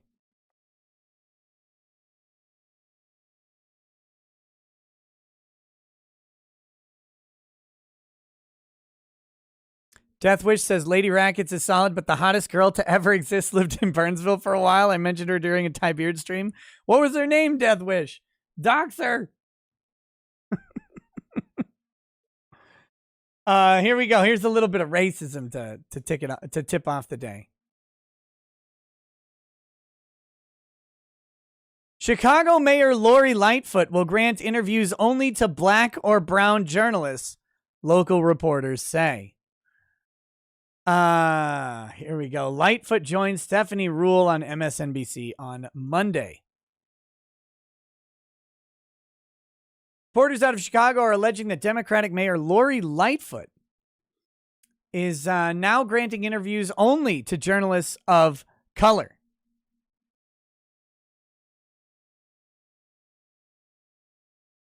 Wait, hold on. I've got to check this out.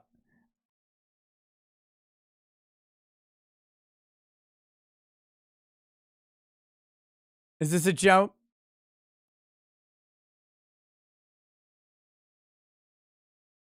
Her, huh?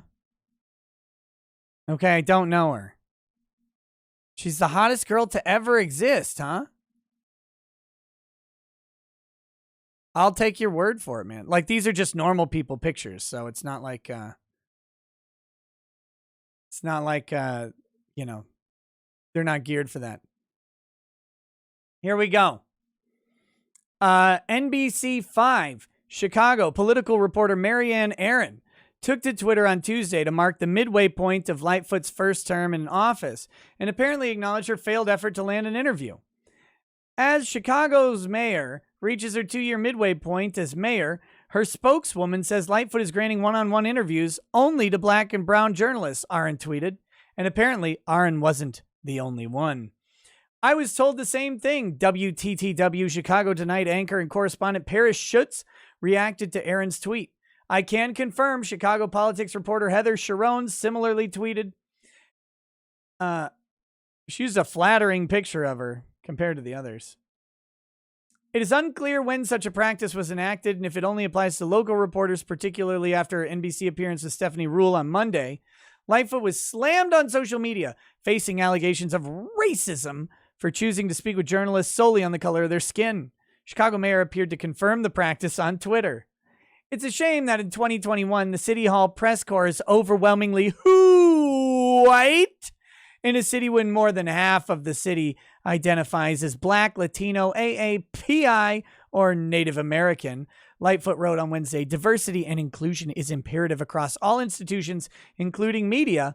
In order to progress, we must change. She continued, this is exactly why I'm being intentional about prioritizing media requests from people of color reporters on the occasion of the 2-year anniversary of my inauguration as mayor of this great city. This is an imbalance that needs to change. Chicago is a world-class city. Our local media should reflect the multiple cultures that comprise it. It's time for the newsrooms to do better and build teams that reflect the makeup of our city. The Chicago mayor's office issued a statement to Fox News reiterating Lightfoot's comments. There you go. She has determined that your whiteness is not sufficient for her interview. How dare you? How dare you? Somebody tell her that a local black lawyer from Minnesota would like to interview her about her plans for the city. If anybody's in Chicago, if you know Lori, you're like, hey, Lori, I know this black lawyer in Minnesota. Would love to interview you.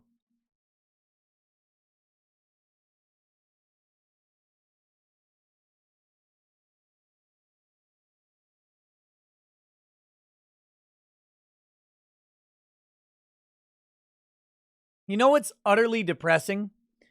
Drinking water.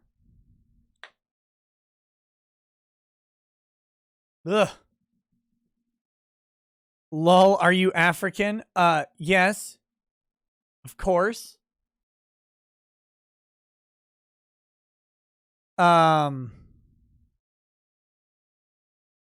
case you're interested, 1,280 have been shot in Chicago so far this year. Well, they're getting there, I guess. They got to get those numbers up. Those are rookie numbers. Okay, this is a short story. I just love it. I love it. We're now on pace to just, bring back skin color based discrimination. It's fine. It's fine now. And it always has been, apparently. They just don't like when white people do it, I guess.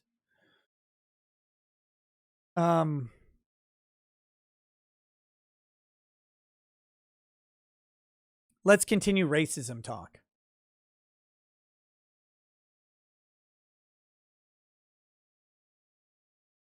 Here we go.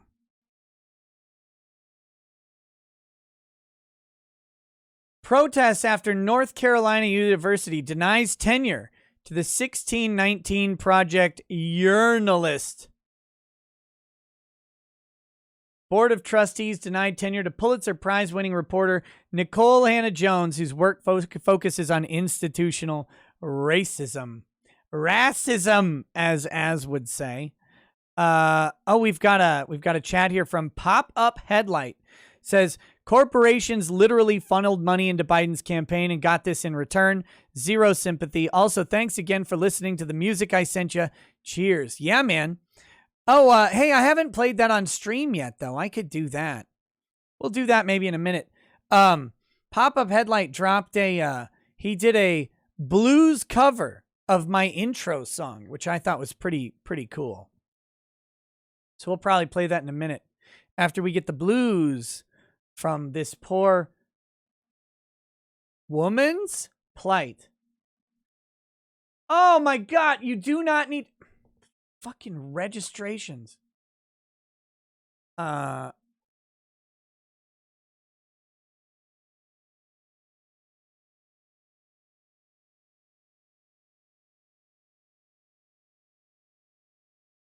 It's not here.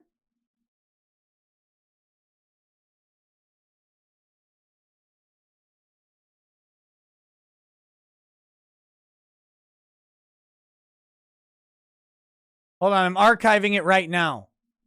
We'll do another story while we wait. Let's get the let's find that cover song while it's archiving. It's a short cover, right?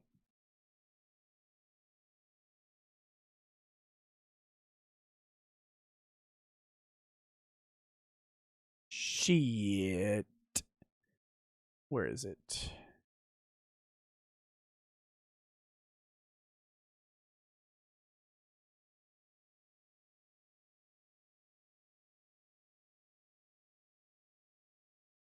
Nope.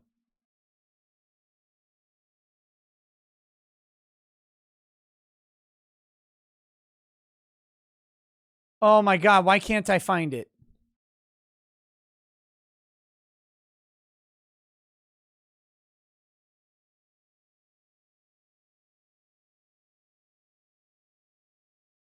This is silly.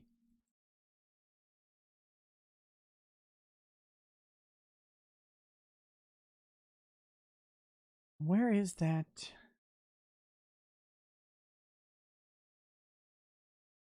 It was a couple days ago. Mm-mm.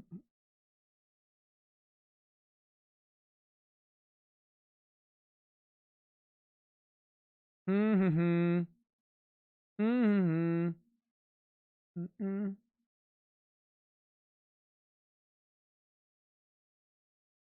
Why can I not find this?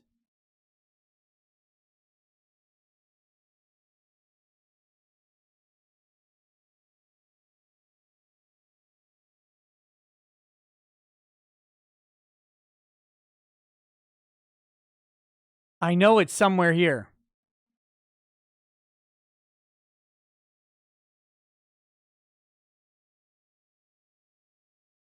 Holy shit, how have I...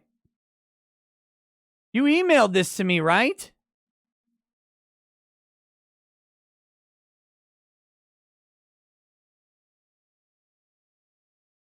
I responded, so I know that there's... I know I've got something here. This wasn't that long ago, was it? Where the fuck is it? I might not be able to find it right now because I cannot... I just don't see it.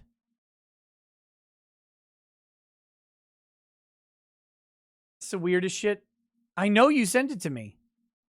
Okay. Anyway. Well, in the meanwhile, we got an archived article and we've hit 1,000 likes. So I'll go ahead and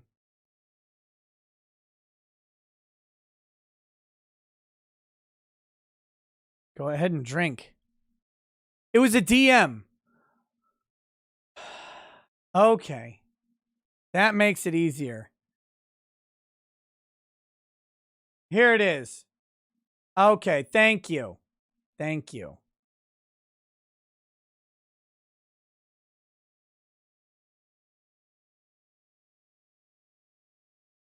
Here we go. All right, here we go. Here we go. This is from Pop-Up Headlight. This is Blues Splaining the Interwebs. So this is the intro song. I'll take the opportunity to drink.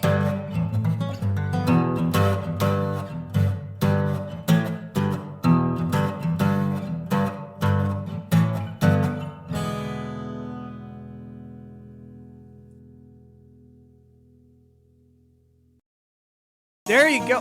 No, stop now. Oh, God, go away.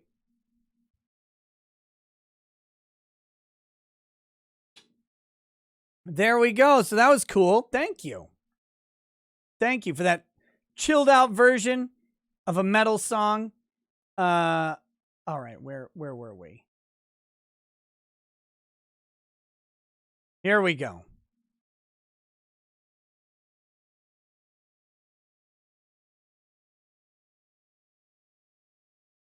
Okay.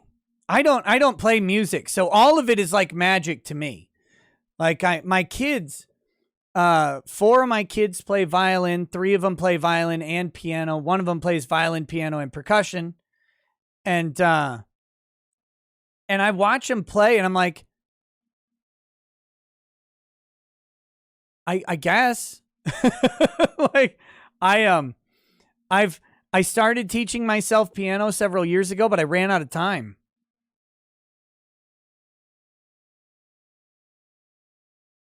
And it was like, it's my brain doesn't work that way. So you guys are great. Shame it should be cello. I like cellos. Cellos cost more than violins. I mean, you got 5 of those little rugrats running around. That's 5 cellos you got to buy. When you homeschool, you have to have your kids learn like things, right? Like that's why they learn violin and piano. Stuff that they can take to other musical stuff. I suck at playing instruments.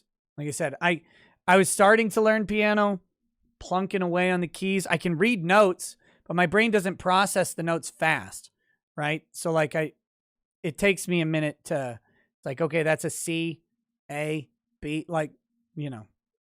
Protests erupted at the University of North Carolina, Chapel Hill. Oh, isn't that, no, that's not where Greg Doucette went, but I bet he was there. I bet he was there fighting for justice. After the school's board of trustees decided to not give tenure to Pulitzer Prize-winning journalist Nicole Hannah-Jones, whose pioneering work on institutional racism includes the 1619 Project, which is a fucking fiction. So that's great. Demonstrators, many of them UNC faculty members, gathered at a board of trustees meeting on Thursday morning with signs in protest of the decision. Some chanted, "We will not be moved." Oh, wait. Let's listen to the chanting, because it's not a proper 21st century protest without some chanting. Look at how pissed this lady looks. Look at her fucking, she's so mad already. I gotta listen to this bullshit. Oh no, it's fake. Oh God. I hate archives. Okay. E.S. McIntyre. Here we go.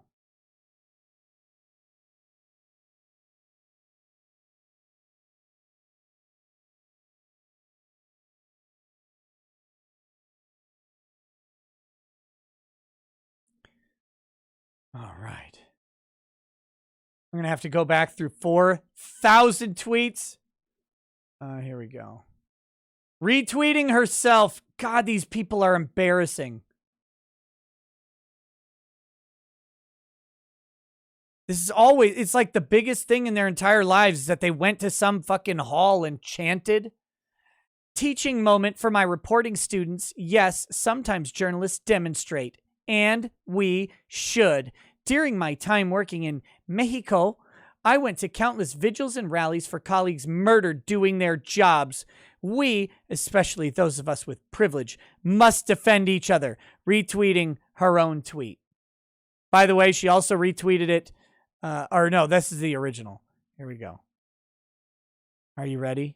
Mr. Chairman, I'm unable to hear. Please do not interrupt the meeting. We shall overcome someday.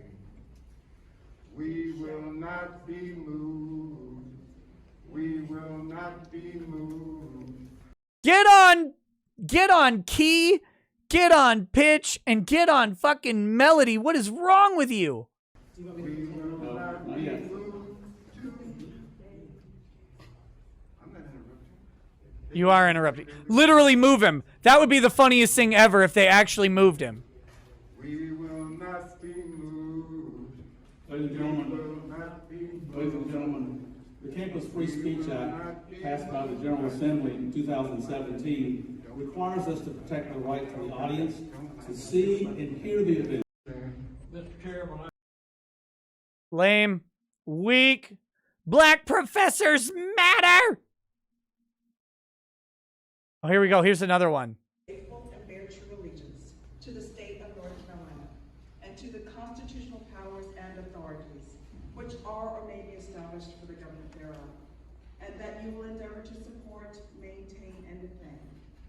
Constitution of said state, not inconsistent with the Constitution of the United States, to the best of your knowledge and ability, so help you God. I do. Okay. I voted for tenure. Oh, God. Thank God. Thank God she did. Okay, back to this.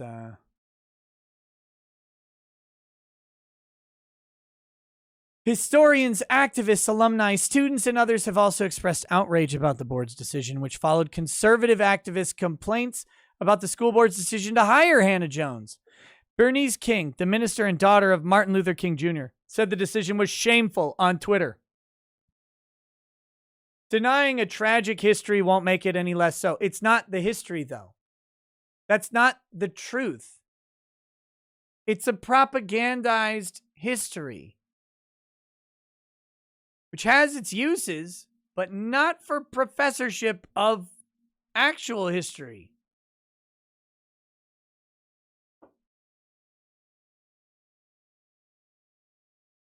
And grappling with it will help us challenge and change current pain and injustice.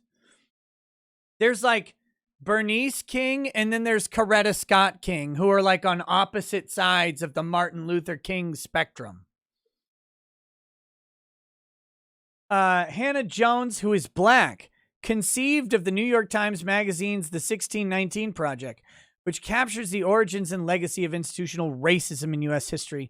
Project has been a target for conservatives who have been on an aggressive campaign to restrict discussion about systemic racism in public discourse and in schools.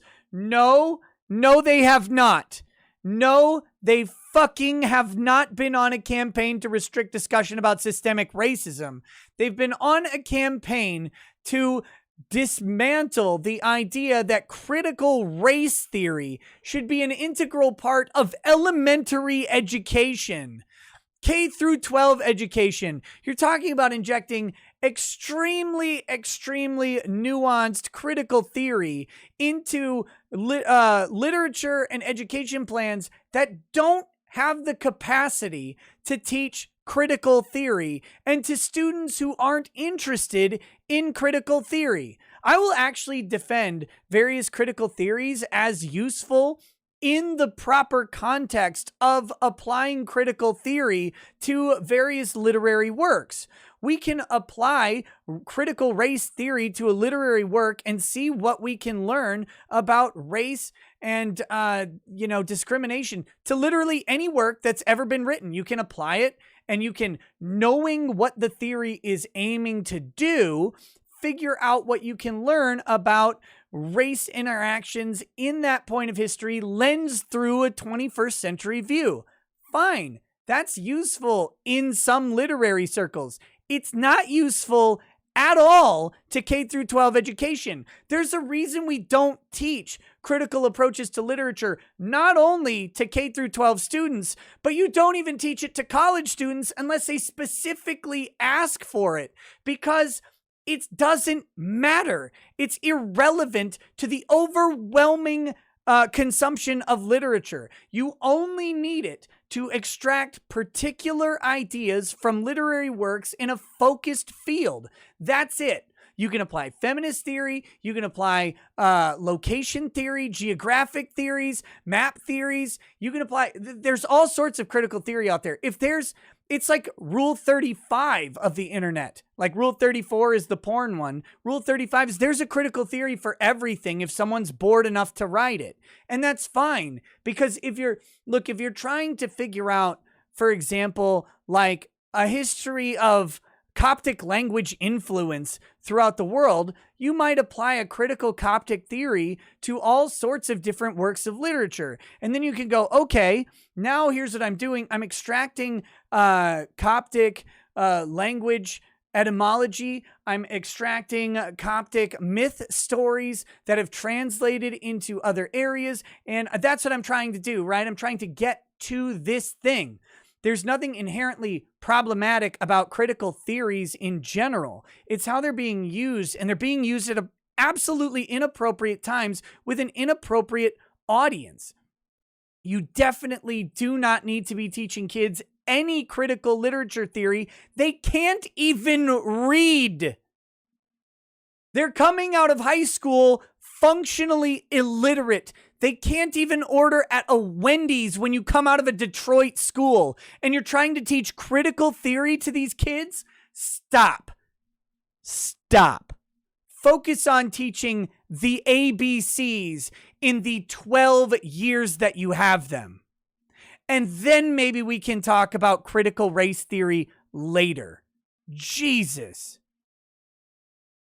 Have you seen a public school graduate lately?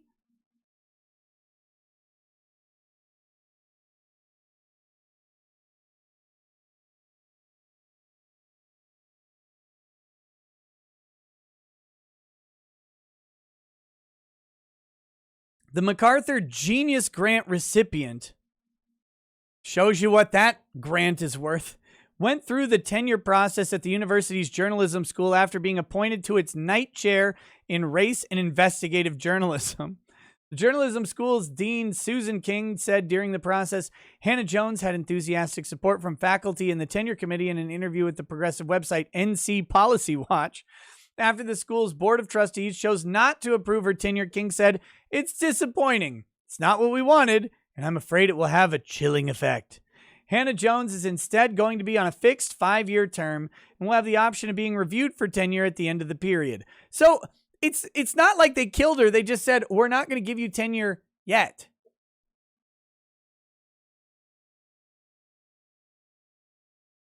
The board, which at most universities tends to be more conservative than faculty, which is the only way universities actually survive, by the way. I think we need to address this. If you didn't have a conservative board deciding tenure tracks for people, like your institutions go away. Because somebody has to go, whoa.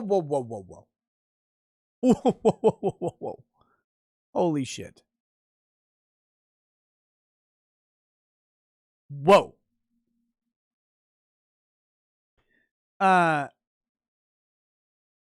Does not have to approve fixed-term positions. Hannah Jones appeared to respond to the controversy on Twitter on Thursday, writing, "I've been staying off of here today, but just know I see you all, and I'm grateful." That's her. Her name is Ida Bay Wells on Twitter, and she looks even worse. Somehow even worse on her Twitter profile than she looks in her regular picture. I didn't even know it was possible.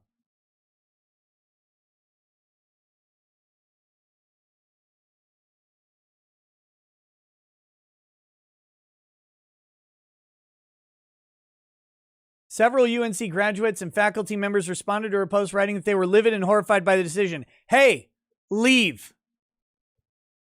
This was great. Malcolm Gladwell. I've talked about him before. He has a fantastic podcast.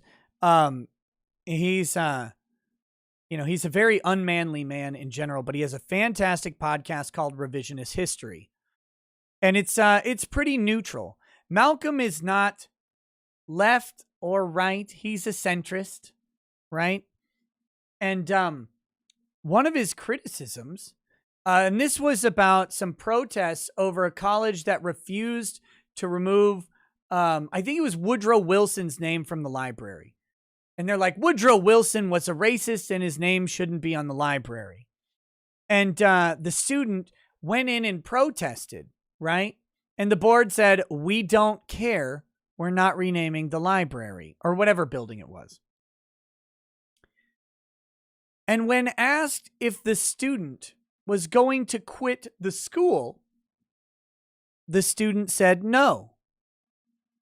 Princeton. Yeah, it was Princeton. He was the dean of Princeton. Or I think it was Princeton. He was the dean of Princeton. And so that's why the building's named after him. But the student said no. And Malcolm did a whole podcast on the unwillingness of today's generation to sacrifice their personal comfort.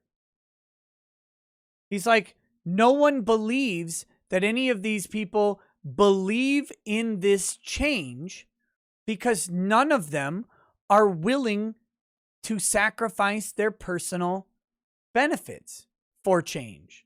So when this person goes in and whines to a bunch of board members about the naming of the building, and at the end of the day stays at the school, the board members go, you weren't ever serious to begin with. And this is the thing that we've seen in all of these protests. When Martin Luther King was protesting, when Malcolm X were protesting, they went to jail. They knew they were going to jail. And going to jail was part of it. That was the whole, the Birmingham and like the fire hoses on the people. Like the horror of seeing that happen, the horror of what was going on was what was going into it. The protesters today don't want to have any personal sacrifice for their goals. They just want to shriek and then have their goals heard. They don't have any investment in them, though. None of these people are going to leave UNC. None of the professors are leaving UNC. She's not even going to leave UNC. They just cucked you out of your tenure track. You're not going to go, okay, fuck off then. I don't need you. I'll go to some other progressive school that'll have me and they'll tenure me. She won't even leave. She won't even leave for herself. And none of the people protesting are going to leave either. They just want to screech and then be heard and then have everybody listen. Hong Kong protesters beg to differ. They're not American. No, they're actually fighting over there. They're facing death and incarceration. They know. I'm not talking about Hong Kong. I'm talking about the US, our soft society of entitled little fucking bitches running around with their Antifa mask. I got an Antifa mask and a Molotov cocktail. I'm going to do change. Watch me, Mom. Except they never learn to throw, so the cocktail falls at their feet, right? It's nothing. It's feckless. It's pointless. It's spineless. It's weak. It's weak. And the moment, look at everybody, every conservative on the goddamn planet should be taking notes from UNC. Every fucking company on Twitter should be taking notes from UNC. Wait, they didn't get what they want. And not only are they not going to leave, but neither is she. So UNC keeps this weird professor. They keep the weird professor. She sticks around, but they don't tenure her and she just hangs around anyway. And all of her supporters just are like, oh yeah, we'll just keep supporting the university and keep working here and keep going there. Why would we ever give in to them? That's what every conservative on earth needs to fucking see. I can't believe it that they don't, that they keep capitulating over and over and over. Stop capitulating. They're not going to do it. They're not going to leave. Guess what? You're going to have a full roster of students and a full faculty next year. Promise. I literally promise.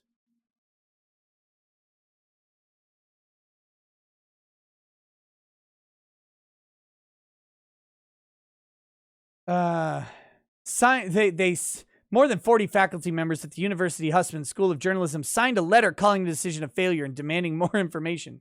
The failure to offer Hannah Jones tenure with her appointment as a night chair unfairly moves the goalposts and violates long-standing norms and established processes relating to tenure and promotion at UNC Chapel Hill. They signed in a letter also signed by more than 50 graduate-level students and faculty members from other schools at the university. A UNC spokesperson, Joanne Peters-Denny, said in a statement, the details of individual faculty hiring processes are personnel-protected information. University is proud to host a night chair at our leading Husman School of Journalism and Media and looks forward to welcoming Nicole Hannah Jones to campus. Efforts to improve education about the history of racism in the U.S. have seen aggressive pushback from conservatives. Hey, guys, show of hands, did you guys know that in the past the U.S. was really racist? There was a period of time even when they enslaved people. Did you guys know this? Have you heard about this? Is this a thing that anybody's ever heard of? I've never even heard. I just learned about it. That at some point in the past, at least for a while, some people didn't like other people based on the color of their skin. I didn't know. And in fact, some people were enslaved. Large amount of them were black. Not all of them, but most. And yeah, that's a thing that happened. Apparently, I don't know. I was never taught about it in every fucking grade. I was never taught about it in every subject in post-secondary education.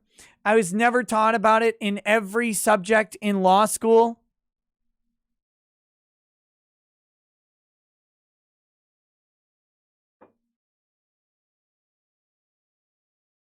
Apparently, there's a problem teaching it because nobody's ever heard of it.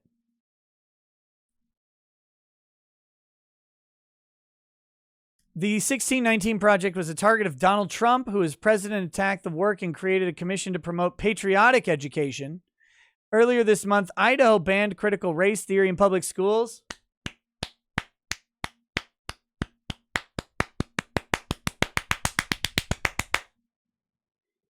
Without evidence that teachers there were teaching the theory. Who cares if they were teaching it or not? Ban it anyway. It doesn't belong in public schools. It's not part of. I have a friend who's finishing their last master's class for a master's in education, right? Their last class. The last one. Guess what it's on? Critical fucking theory. With a focus on race. We're teaching the theory, which states that racism is embedded both in U.S. history and modern American law. That's not what critical race theory actually is at all. And this is the problem. This isn't actually what critical race theory is. Despite these efforts to suppress history this week, the oldest living survivor of the white supremacist massacre in Tulsa testified before Congress on Wednesday after nearly a century of the event being largely ignored in U.S. history education. Viola Fletcher, 107 years old, asked the country to acknowledge the attack, which killed an estimated 300 black people. Our country may forget this history, but I cannot, Fletcher said. I will not, and other survivors do not, and our descendants do not. There you go. That's what's going on there.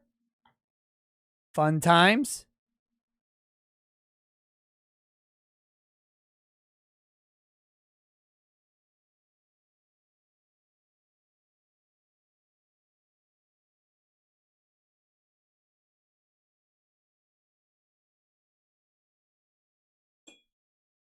Wiki says 39 dead, but have you considered that all of the other ones have now died as well?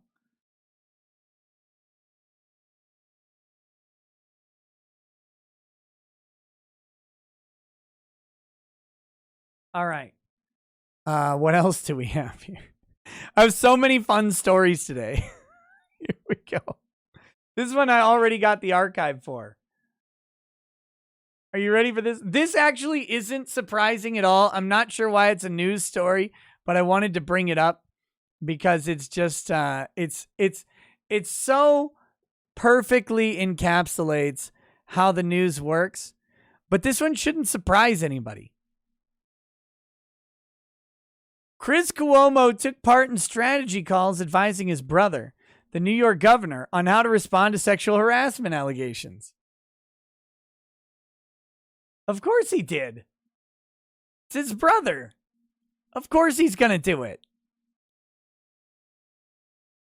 That being said, maybe you shouldn't be reporting on it, but that, like, it's the most obvious thing in the world to me. Like, you've got a brother who's in the media, like, hey, bro, how do I deal? I got these bitches be coming out the woodwork at me, brother. What do I do about this? Look, I didn't touch them. I just licked them. I don't even know what they're complaining about. They liked it at the time.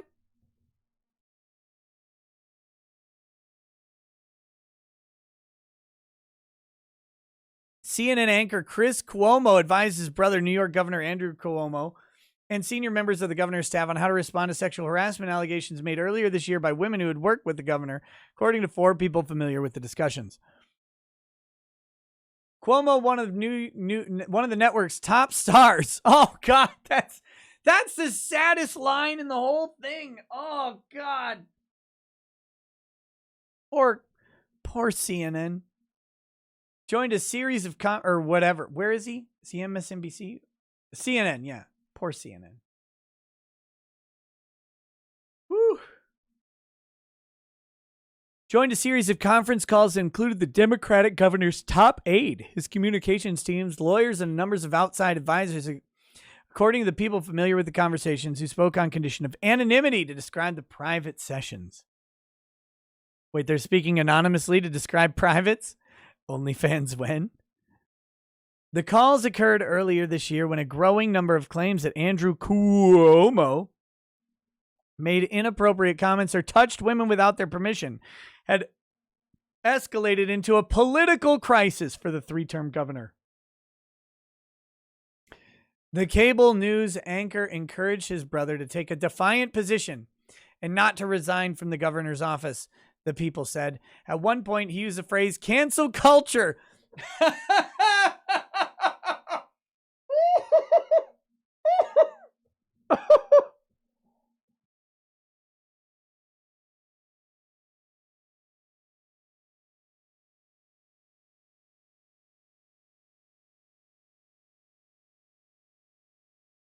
This isn't cancel culture.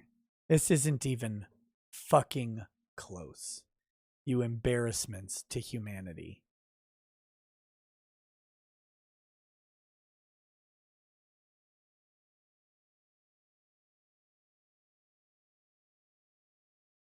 As a reason to hold firm on the face of the allegations, 2 people present on one call said, behind-the-scenes strategy offered by Chris Cuomo, who anchors CNN's 9 p.m. nightly newscast, cuts against the widely accepted norm in journalism that those reporting the news should not be involved in politics.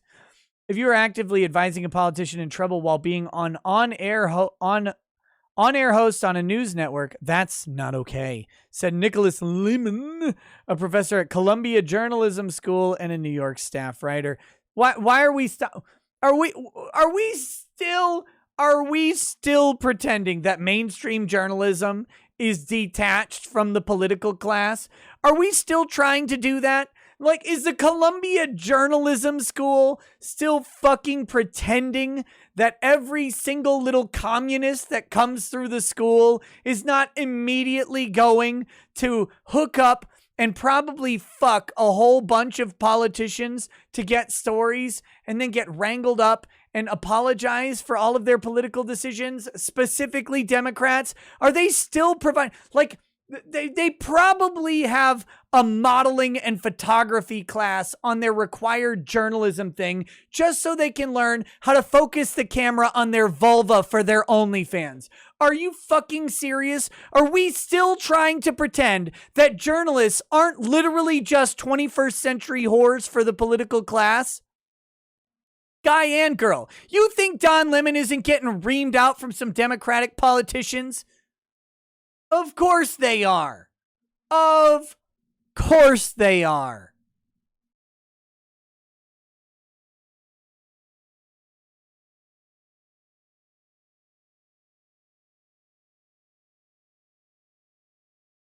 Goodworth1107 says, I'm not, lol, I'm a journalist. Wait, but are you a CNN journalist? Are you an MSNBC journalist? Are you a Fox News journalist?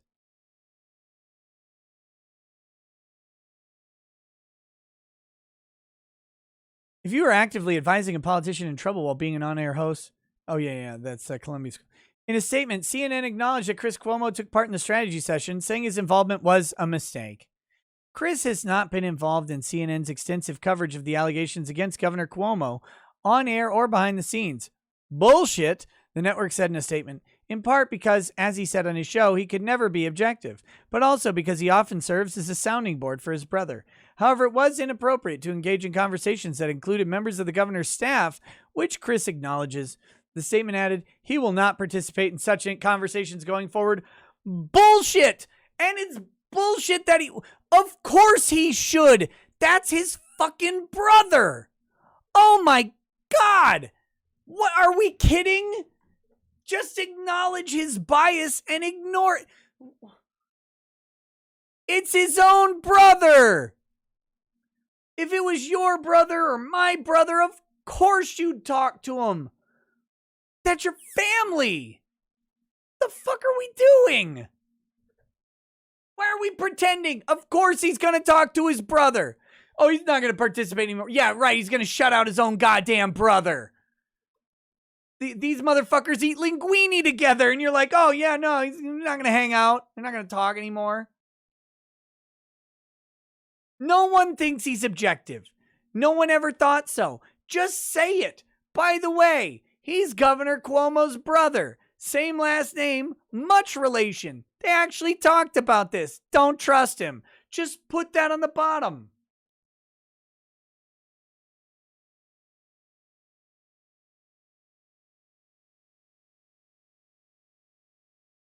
Like, I have no love for the Cuomos. None at all, but family's family. Like, family is family. And you should... This whole idea... Because, look, you can't be objective with family even if you're hard on them. Because if you're hard on them, it's probably because they fucking dunked your head in a toilet or something as a kid and you're still pissed off. You should never trust anybody to report on their own family. Tell you what, guys, I'm going to tell you about the Rekieta family line. You need to just take everything I say as gospel. Wait, why? Why would you do that? It's not your place. It's not my place to do it. I could tell you, I don't know it, but in theory, I could compile and tell you my family's story, but you should be skeptical of that story. There's probably a lot that's getting left out because my sources are probably biased too. Jesus. Absolutely embarrassed. The embarrassment is not that Fredo's talking to his family. The embarrassment is that they're apologizing for him talking to his fucking brother.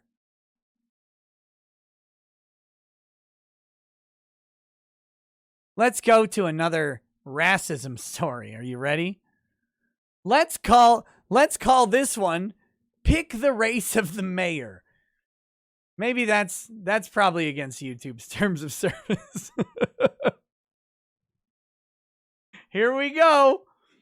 Rochester, New York, mayor's husband, part of mid-level drug ring, officials say.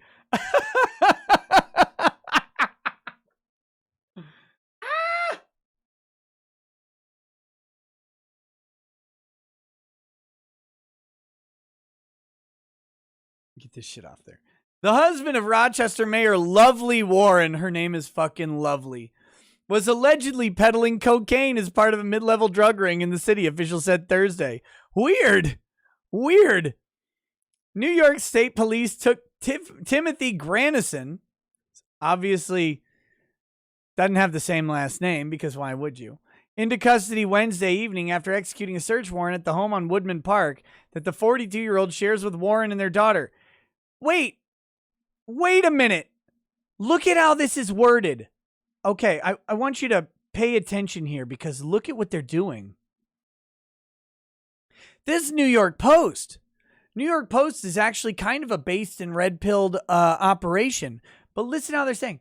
The 42-year-old shares with Warren and their daughter. It's their fucking husband.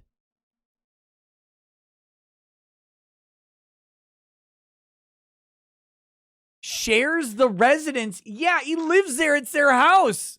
They're a family. What is happening here? What's going on with this reporting? Granison pleaded not guilty Thursday morning to 2 counts of felony drug possession charges, including intent to sell and a felony count of gun possession. Why haven't they charged the mayor? She's in possession. It's in her house. She didn't know. Charge the fucking mayor. Charge the mayor. Charge the mayor. It's in her house. He's dealing drugs out of their house with their kids. Anybody else on earth, both parents would be charged. That kid would already be in Child Protective Services in a foster home. I tell you what, you take a black couple in any inner city and you charge Ray or whatever with fucking dealing drugs out of the house, I guarantee you the child is gone the next day and the mom's eating charges too. Every other fucking person. You want privilege. You got the Democrat political class privilege is more than anything else.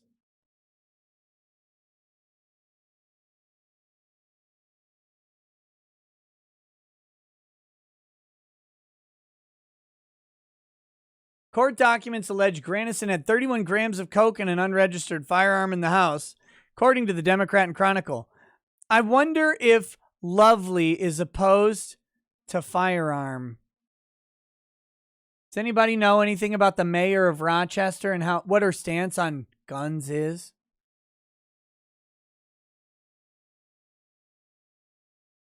I bet Rochester is strictly anti-gun.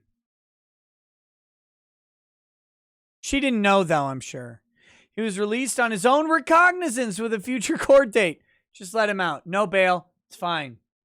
It's fine. No bail. Don't worry about it. He can just come back when he wants to.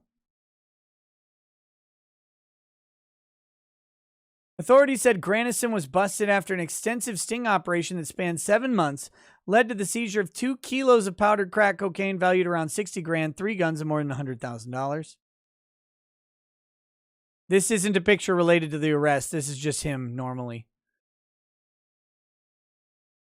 State police also raided 6 other properties Wednesday, including a home belonging to Granison's brother Kevin. Granison has an armed robbery conviction from 1997. He was sentenced to 5 years probation, the Democrat and Chronicle reported. Armed robbery and he got 5 years probation? Fuck me! How did he do that? How do you get 5 years probation on armed robbery?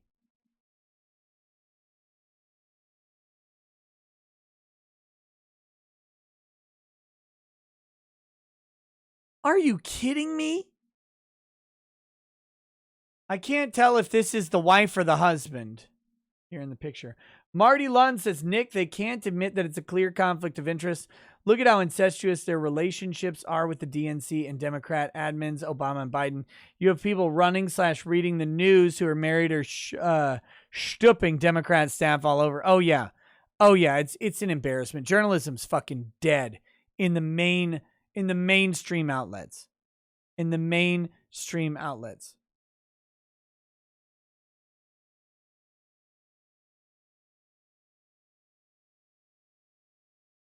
Ron Crossman says, who's his lawyer? Because that dude earned every penny. I can only assume that political influence was already at play.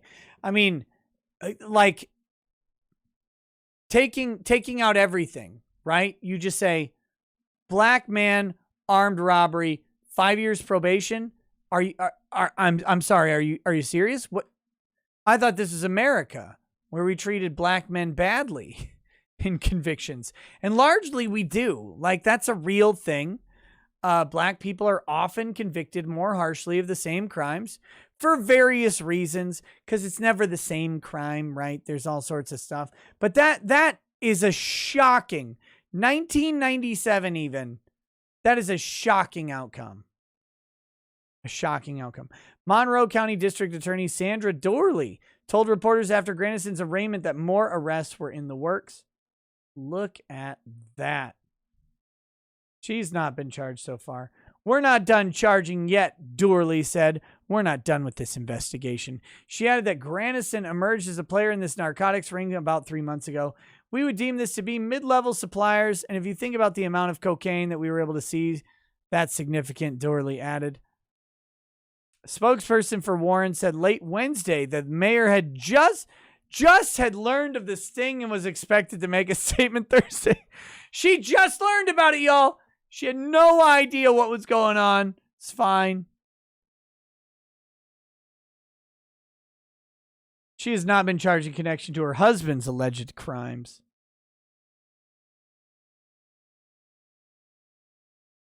A lot of privilege happening in that story. Lots of fucking privilege going on in that story.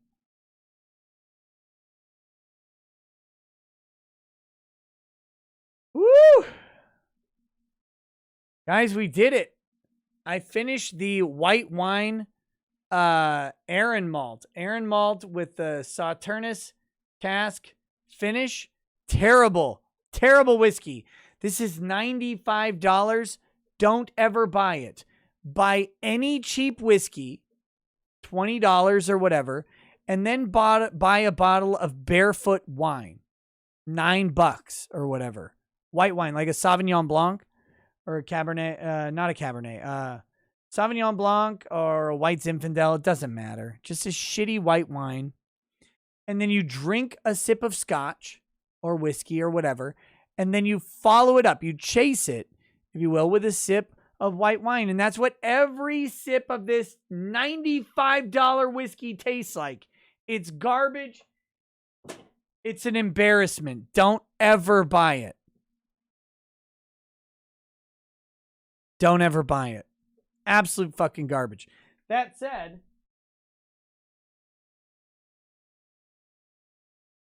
this one, the Aaron Malt Port Cask finish, is phenomenal. Great whiskey. Same price, buy that one. Kerosene, it's $95. Of course I drank the whole thing. What am I going to do? Throw it away?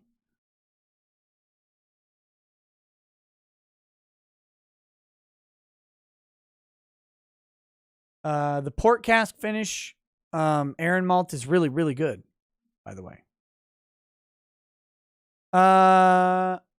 Okay. Do we need to do... I mean, I have some other stories.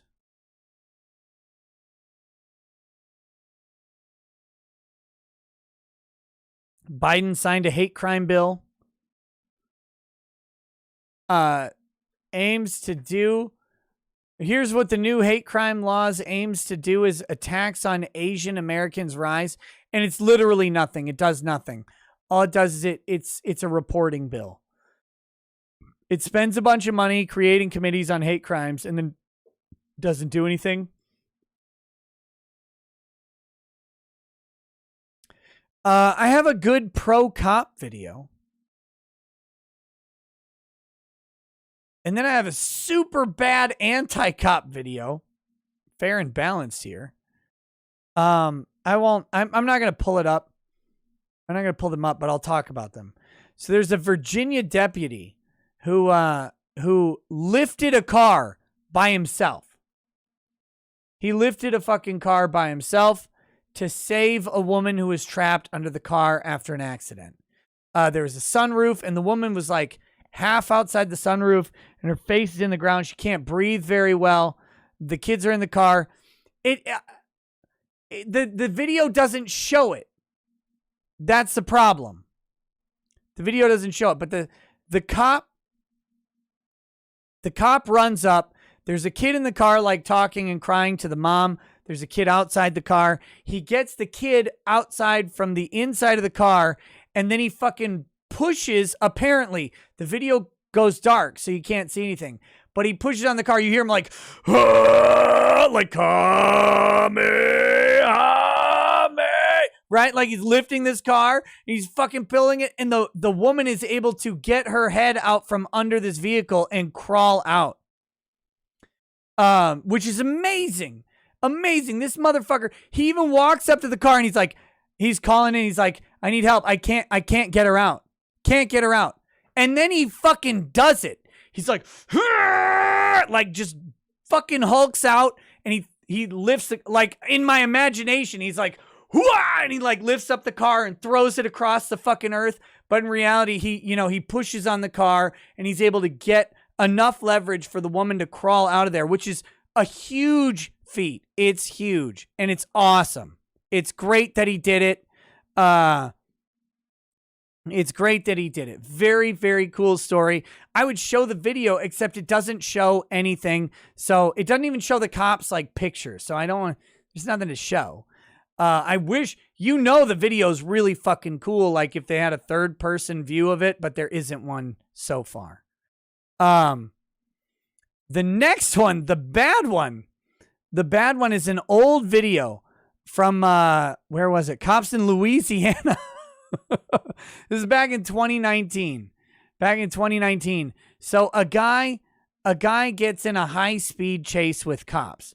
I don't know why. I didn't read the whole article. It doesn't matter. He gets in a high-speed chase with cops. His car crashes, and he ends up dying.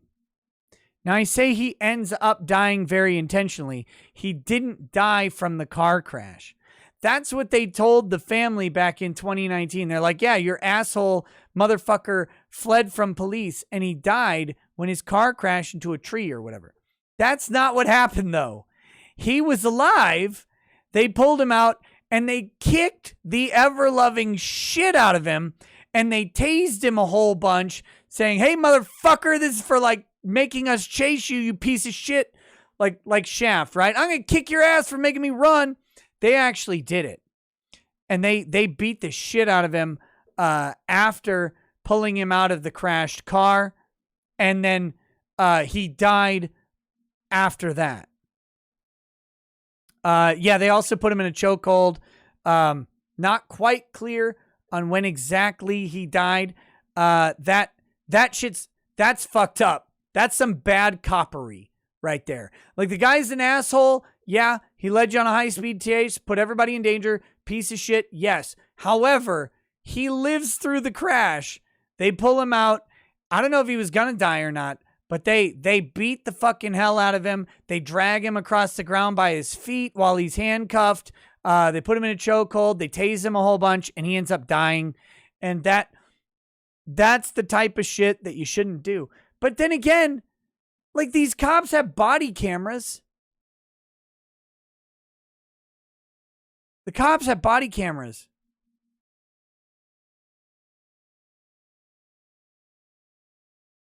Breck says assault incident to apprehension, or we found him like this. Yeah, that's what they said. They said they found him like that. Turns out they may have played a part in the death of this man. And that's like, this is way worse than Floyd, right? That's a way worse scenario than Floyd. You got some bad shit going on there. And it's really, really important to point out that whatever it is, Floyd, whoever, they're not always the best cases. But there are potential issues with policing that need to be discussed. They need to be discussed. I think body cams are a big step on the way of it. The next step is releasing body cam footage in every single officer-involved death immediately. It should just be out there. That's part of it. Body cams go a long way towards accountability. Releasing footage from officer-involved deaths should be part of it. And most cops actually want that footage out because in 99.99% of times, cops are exonerated by the body cam footage. Because then you see the knife, then you see the punch, then you see the person not backing away. There's no hands up, don't shoot. That's all fucking lies, and that's fine. 99.9% of the time, cops are exonerated, and that's good. It's good to know that the most encounters with police are actually justifiable encounters that typically involve justifiable use of force. However, we should always be on guard for our government killing its citizens inappropriately. And there's always a question to be had about it. We should always use these things as, even if they were justified, in teaching moments, in moments about how we determine what our laws are. Like, again, the Floyd thing. You can hate Floyd all you want. You can think he deserved to die all you want. Doesn't matter to me. I don't care. I don't know Floyd. By next year, I'm going to forget Floyd existed. and that'll be great. Whatever. That being said, we have to ask if someone should die over a $20 bill, counterfeit bill. I happen to not think so, but whatever. Like Floyd's particular case, you got a lot of problems there, right? You've got the fentanyl, you've got the resisting arrest, you've got all that stuff. You've got the crowd being pieces of shit, whatever. I get it. I'm not here to argue about that. I'm here to say $20, I'm not so concerned about $20. Same thing with like the dude who died. I know he had a warrant and he was getting back into his car, and I think the shooting was justified. Like the taser. If she had actually just reached for a gun and shot the guy, I think that's justified. I think it's perfectly justified. However, I would prefer if a cop didn't have to kill someone over an expired registration. That's my personal opinion on that. And I think that these sorts of incidents, whether they're justified or not, are good, instructive questions on how we have our government interacting with the citizenry. And I am not a fucking bootlick, and I never will be. And you cannot ever convince me that the government does something competently enough for me to trust them. I will always, always, always distrust government, and police are part of government. I know lots of cops who are really good guys, and I would trust those guys with my situations, in pretty much every situation. I trust them. If my kids needed someone to watch them, I would trust my neighbors who are cops. I would do that in a heartbeat. I'd say, hey, can you please watch my kids? I got an emergency I got to take care of. And I would think everything's okay. If I'm going to entrust my children with these people, I trust them. However, the institution of policing, I don't trust because it's part of government. Always need those questions. Always, always, always. That being said, what's next? What else we got here?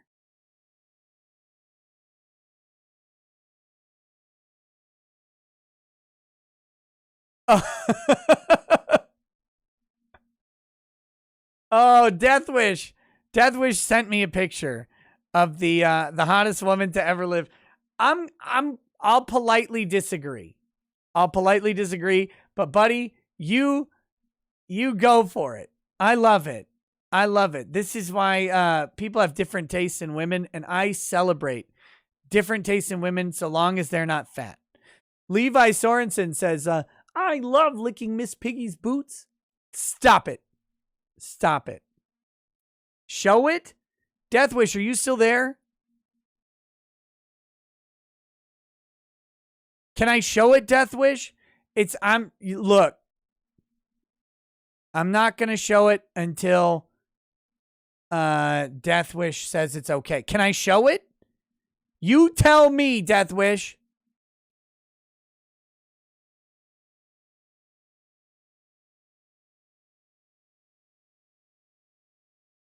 It's up. No, you can't do this.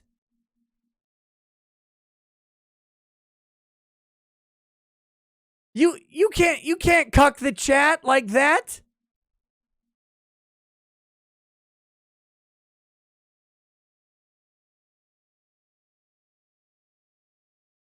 Keep her anonymous. Well, I'm not like saying her name. It's just a picture. It's not a bad picture or anything. I'm going to respect his wishes, though. I'm not going to do it. No, I'm not going to do it. Sent it to me privately. You can't make that decision for her. I'm not going to do it. I'm not an asshole like that. She's not ugly or anything. I just don't think she's the hottest woman to ever live.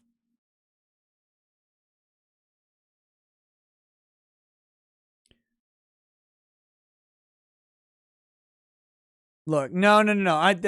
That is not. She is turbo hot though. Trust me. You can't do Death Wish. You can't do that to the chat. Can I put a smiley over her face? I would not smash nuclear. No, I wouldn't do it. Actually, not my type. They said she's not ugly, but not my type at all. The hottest. Okay, Death Wish, I'm going to show this picture. You asshole. You can't do that to the chat. You can't keep saying she's the hottest chick ever.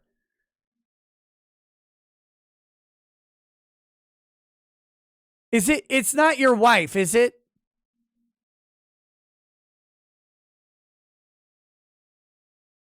It's not. Is this someone related to you?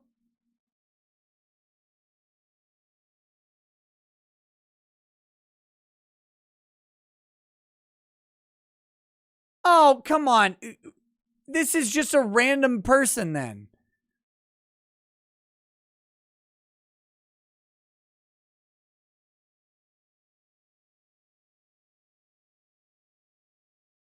I'm not sharing the name. I'm not sharing anything other than the picture. This is just a random person on the internet.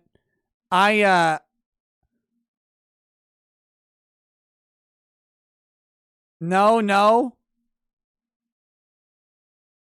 Just a girl you know IRL. Let's move on. Well, does she watch the show?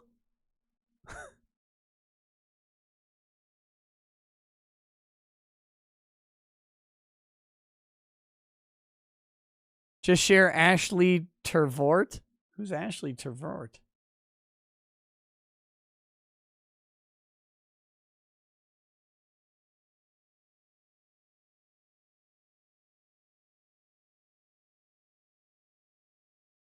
This chick is pretty attractive. Whoever sent Ashley Tervort.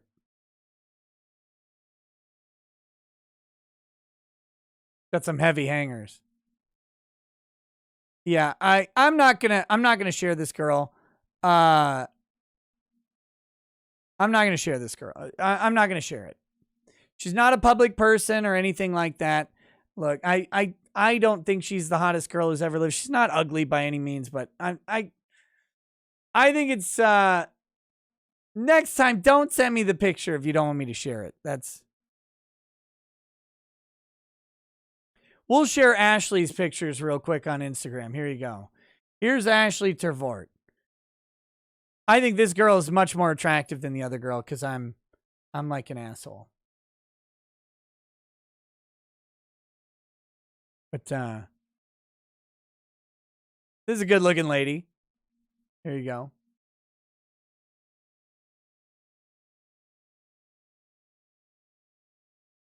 Little chesty. But yeah. All right. Anyway, enough of that. Enough of that nonsense.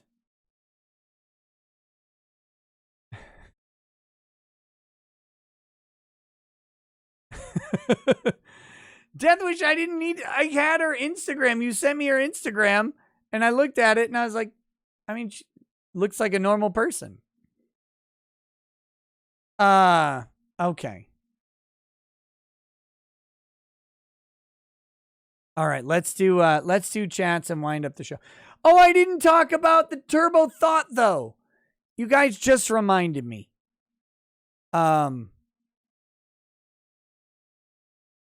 Amaranth situation has morphed a little bit. So let's take a brief look at the Amaranth situation that's going on.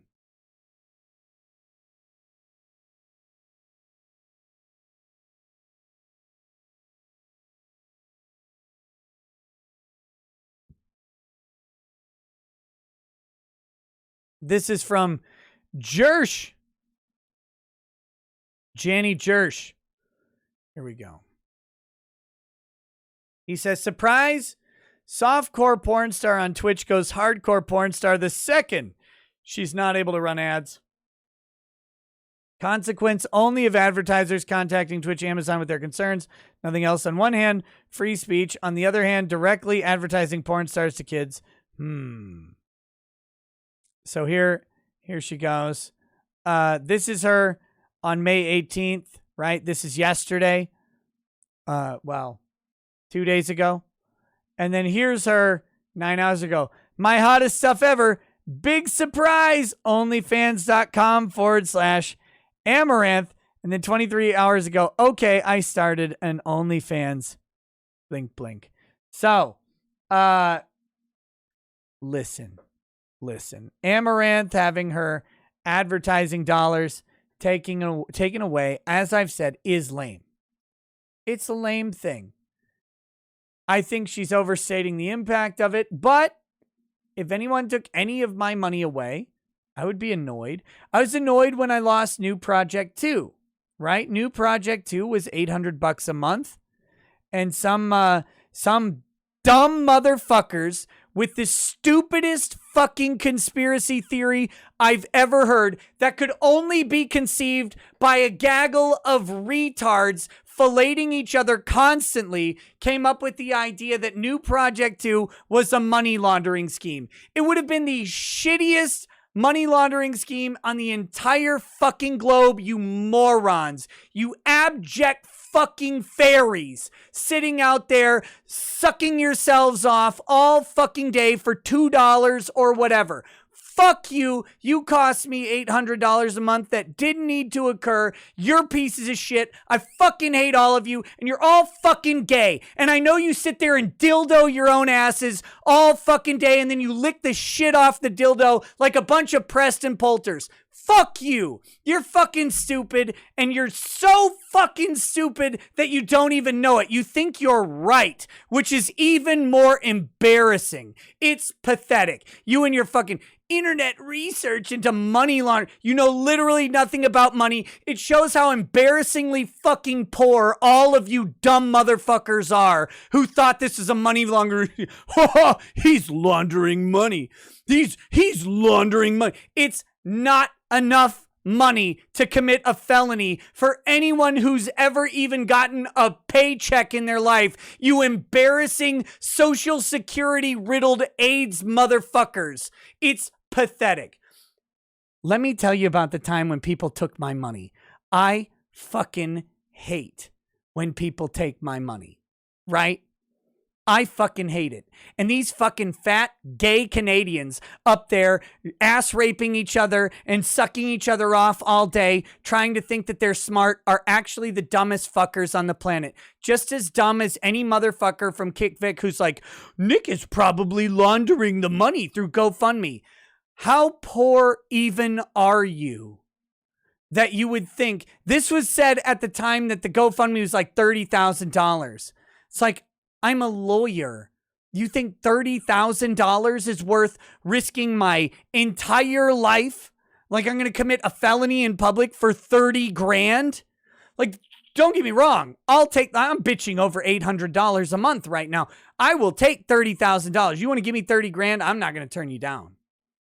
But I'm not going to commit a felony and throw away my life in public for $30,000. And I'm certainly not going to do it for $800 a month. And neither is Dick, you weirdos. But these people are acting like $800 a month or even $1,000 or $2,000 a month is some like legitimate amount of money that people are willing to commit crimes in public for. It's the dumbest shit I've ever heard. Plus, the funny thing about it is all of the money that you're paying on New Project 2 or Patreon or anywhere else, you know what you're getting for the money. How are you laundering anything? It's terrible. You have to deliver a product. That being said, look, I'm opposed to taking away that money that people earn. I think that Amaranth is way overstating how much advertising dollars she's losing. I think it's probably around the $800 to maybe $1,000 to $2,000 a month range. And this is a chick who makes well north of $50,000 a month, right? Well north of $50,000 a month. And so she's lost, you know, 1%, maybe 1% of her income. That sucks, though, because the way you monetize on social media is by monetizing every revenue stream you can. Like you try and encompass as much as you can manage, and then you bring all of that in, and all of it combines to create your income. That's how it works. So for me, like $800 a month, sure, like it's not very much compared to what I make on YouTube, but $800 is $800, man. Like I'm not snuffing away $800 like all day. Please. That's stuff I can put back into the show. That's equipment I can buy. That's lights, that's cameras, that's Steam games, that's time that I don't have to do other work that I can research. All of that stuff. That being said, she is now using it to promote her OnlyFans. And I think that's maybe the smart move. Good job, Amaranth, you relentless thought. Show your butthole to as many people as possible, I guess. Do it while it's still an attractive butthole. Because it's not going to be forever. It's not going to be forever. Nozaku, I don't need to watch Gundam's videos on Amaranth. I've watched them. That her being a piece of shit doesn't mean that what Twitch did was right.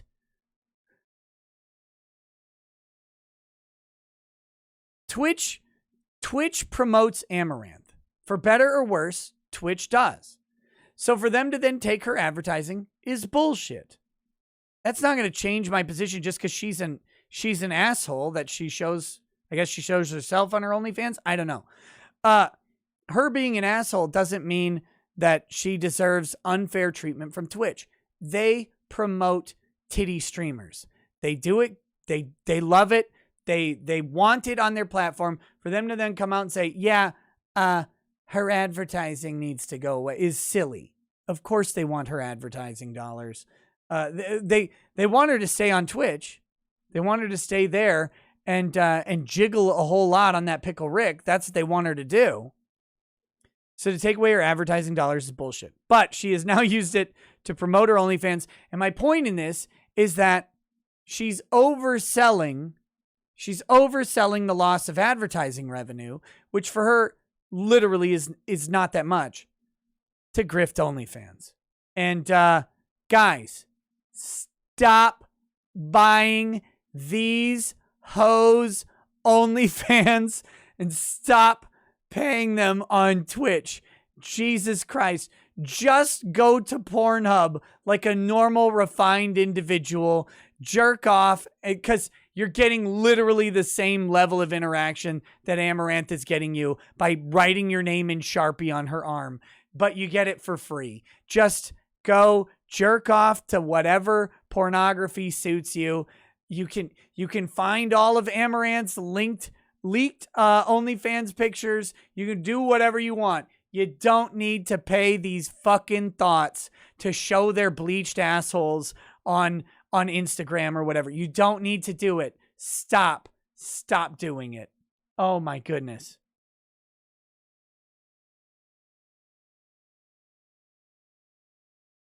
Oh.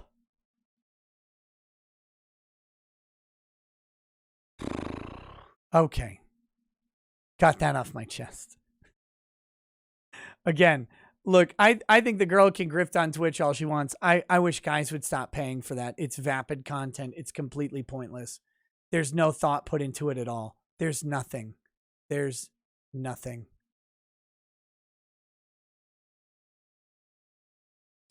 Fuck the IRS says, other than the Constitution, isn't treaties the supreme law of the land?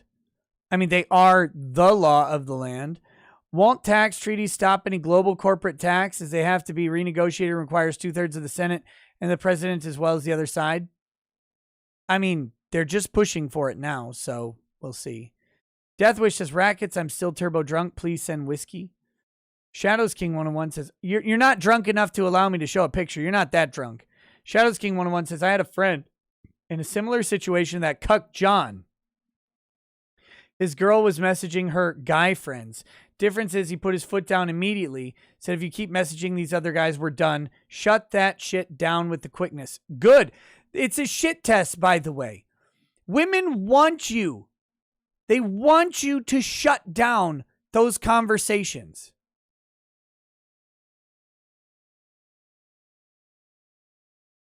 They want you to shut down those conversations. Women want you to say, hey, stop fucking messaging other guys.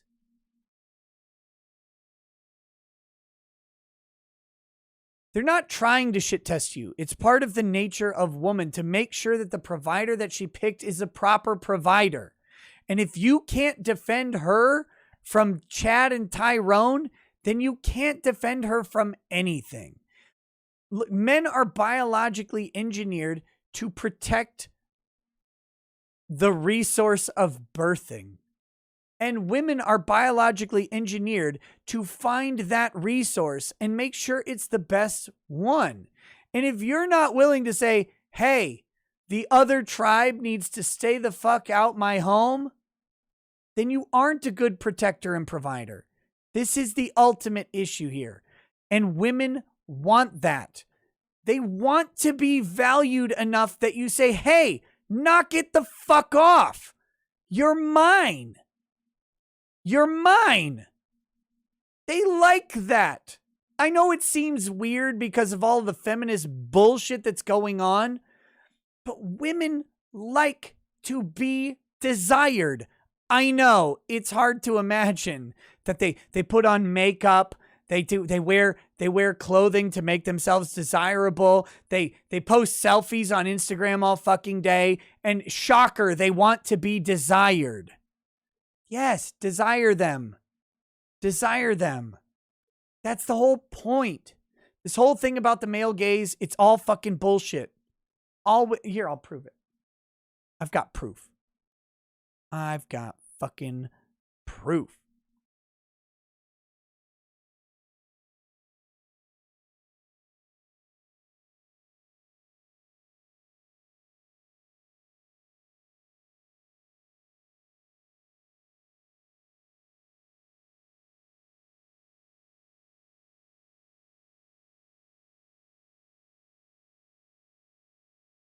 r/dirty confession. Female 18 with a really embarrassing kink. I have a kink I'm embarrassed about. In real life, I'm a leftist. I support BLM. I'm a socialist. All cops are bad, etc. But I've recently developed a kink for being fucked by far-right Republicans. The super rough, misogynistic sex sounds amazing. I think it goes on with my life-ruining kink. I want them to force me to be a MAGA slut. I know it's weird, and I truly am a leftist, but God, it sounds so hot. If you're interested, please message me. I totally relate to this. I've been a lefty pretty much my entire life, but recently, really beefy, misogynistic dudes make me weak in my knees. I just know they treat me like a total slut, and I love it. Lamau. Now, important to understand. Misogyny means monogamous and expectant. That's what misogyny means to these people. And treat me like a total slut means literally desire me, have sex with me, enjoy my body, my physical assets. That's what they mean by it. That's what they mean by it. And once you translate that language, you realize it's weird. Women want to be desired. Shock. They like to be valued. They like to be treasured. They don't like a little cuckold man that's like, oh, dearie, how are you today? They want to know that they are someone's, that they are protected. I don't want to say the word owned, but that's a kind of a common convention of it. The territory is marked. That you'd fight for them, that you defend them. They like it. It's weird. Sleeper789 says, first super chat. Hey, thank you. But been watching since the start of your boy Zach versus Mark Wade. Thanks for the entertainment. My pleasure. Thanks for watching. Thanks for watching. Okay. Next. Arab accent Saracen says, first of all, this prudence sounds like the work of a very effeminate California man, perhaps even a woman. Second of all, that hoe is cheating and her ass belongs on the streets. Malik says, shame on John for asking someone who isn't married or hasn't purported to be married for any length of time for fucking marriage advice. Fucking idiot. Crusader Saracen says, sees picture of person who writes by name of Prudence. I fucking called it. Dogsplain says, Dare was hilarious. I don't know what you're talking about. I'm pretty sure I was one of maybe 5 kids in the class of 30 that weren't already puffing the wacky tobacco by 6th grade. Crusader says, I think science has confirmed that gay advice is the worst advice. This guy's friend should not only take back the watch, but honor demands that he behead him for 1, listening to Vox, 2, in listening to gay advice, 3, taking selfies showing off a watch. Malik says, giving him advice on how to lie to your friends. TayBebe26 says, hey, Nick, thanks for that watch. You got me. I really appreciate it. No way am I going to pawn it. So not only will I get my $5 back, but possibly more. Again, thanks for the watch. I love it. You're welcome, TayBebe. I'm glad you liked the watch. I really thought a lot about it when I sent it to you. Bad Dragonite says, apparently Goop is being sued because Gwyneth Paltrow's $75 This Smells Like My Vagina candle allegedly exploded after someone bought one. Thank God. Hopefully it killed the person who bought it. Fuck the IRS says, talk about confession through projection, saying they don't want market manipulation of crypto. No, they want to keep out of competition and help the investor buddies to buy up crypto from people panic selling. They're lying through their teeth. Also says, fuck the IRS. I would like them to try and see them. I would like them to try and see them track transactions done through cash from Moreno in peer-to-peer transactions, and then exchange with no KYC crypto exchanges hidden by a VPN or Tor. Obviously makes crypto, will make it much harder. Bad Dragonite says, hey, Nick, have you ever played the Halo spinoff Halo 3 ODST? If not, you might like it. It's like a noir-inspired detective story based during Halo 3 where you play an ODST. It's also a retelling of the Divine Comedy that appeals to your inner lit. No, I've never played it. I have the Master Chief collection somewhere, so maybe it's good. I don't know. I've never played it though.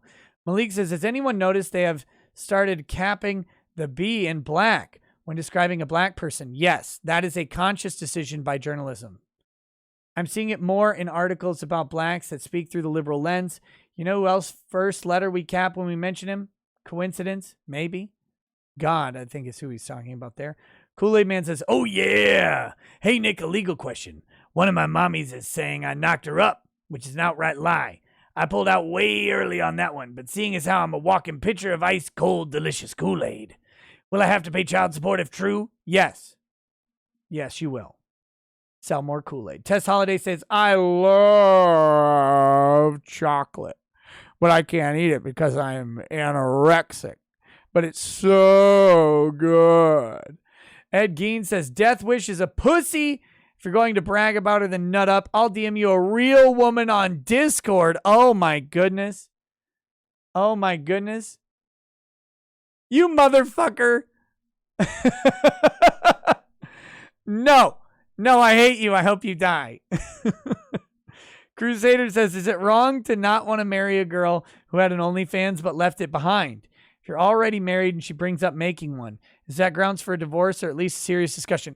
It's absolutely grounds for a serious discussion. If you're married and you're like, your woman's like, I want to do an OnlyFans, say no. Men, say no. You are the fucking man in the house for a goddamn God-given reason. Stop. Hey, Nick, I want an OnlyFans. You better stop right now. No, you're not going to do an OnlyFans. We will be poor and destitute on the street. You will not do an OnlyFans then. You'll never do an OnlyFans. You know why? No, you're not doing an OnlyFans. That's why. What the fuck are you talking about? No, you're not going to do an OnlyFans. Well, should we have a serious discussion if she wants to do porn? Yes. No, you're not doing porn. It's a shit test. It's a shit test. Don't do it. just say no. They want you to tell them no.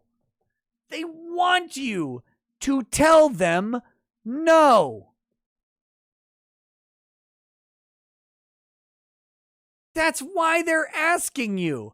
If they didn't want you to tell them no, they would have just made the OnlyFans. Let me blow your mind a little bit. If women didn't want you to tell you no, they wouldn't ask.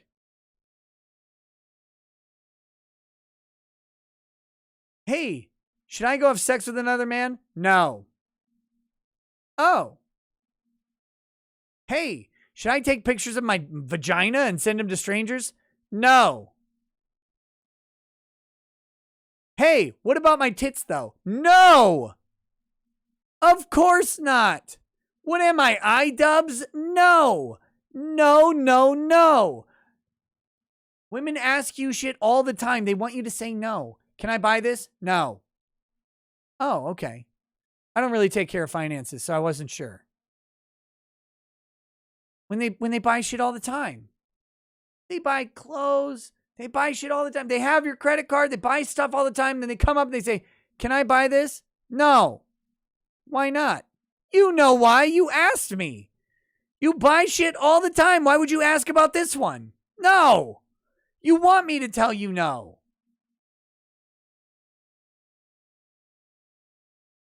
It's a test. They're trying to see if you're engaged with them. They're trying to see if you care about what they do. They're trying to see if you're interested in their life, in their decisions, and what's going on. It's a test. It's a shit test, as Drexel would say. He's right about that. Women shit test all the time. It's a natural occurrence. It's naturally occurring in the wild of women. No.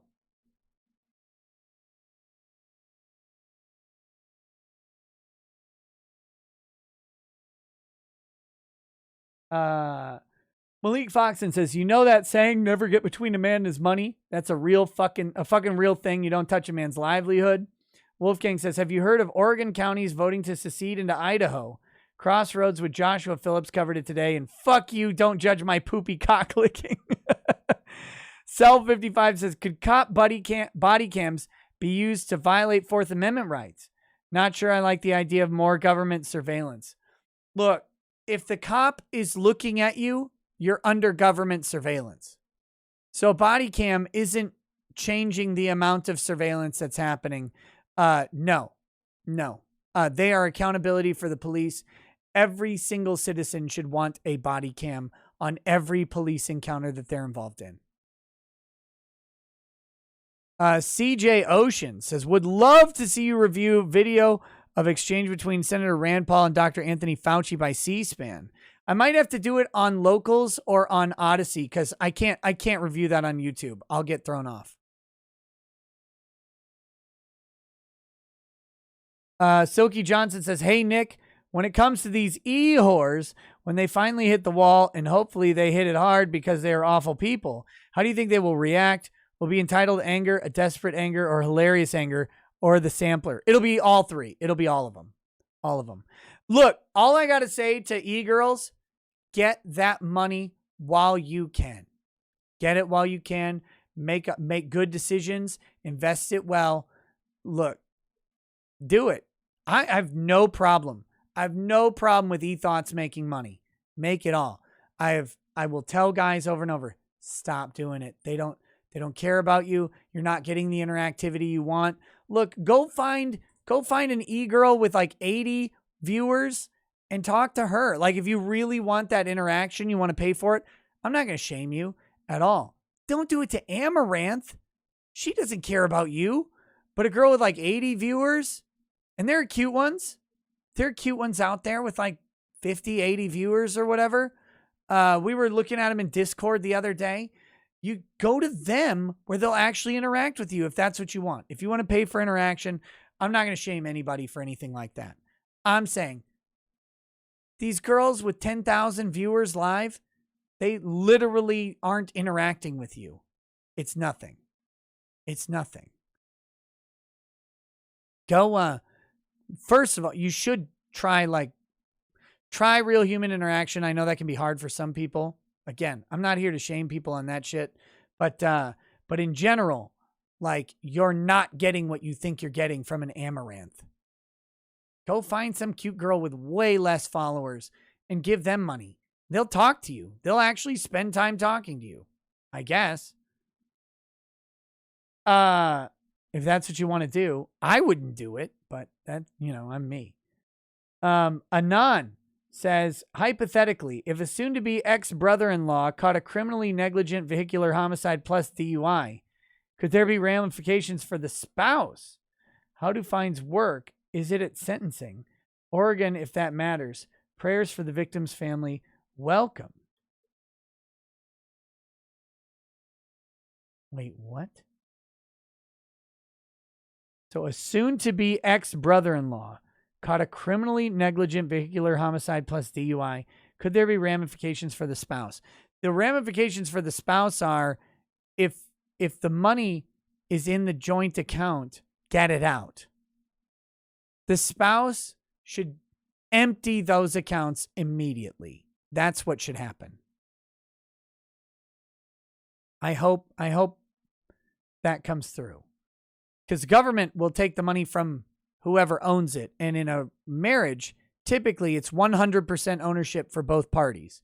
So either party can withdraw all the money right away.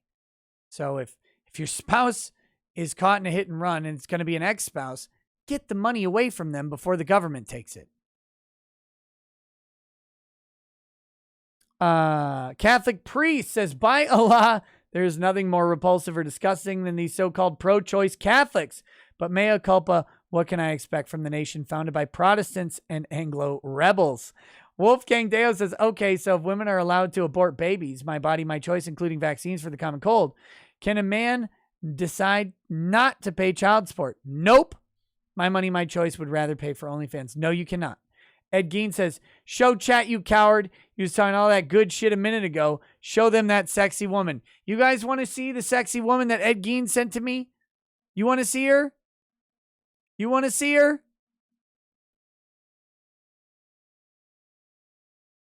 I'll fucking show her. I will.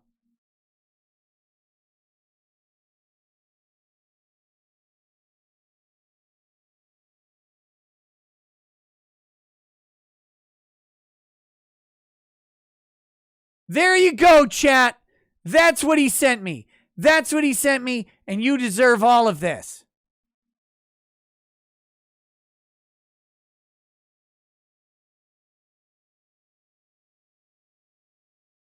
That's what he sent me. You can hate on Ed Gein because he did it.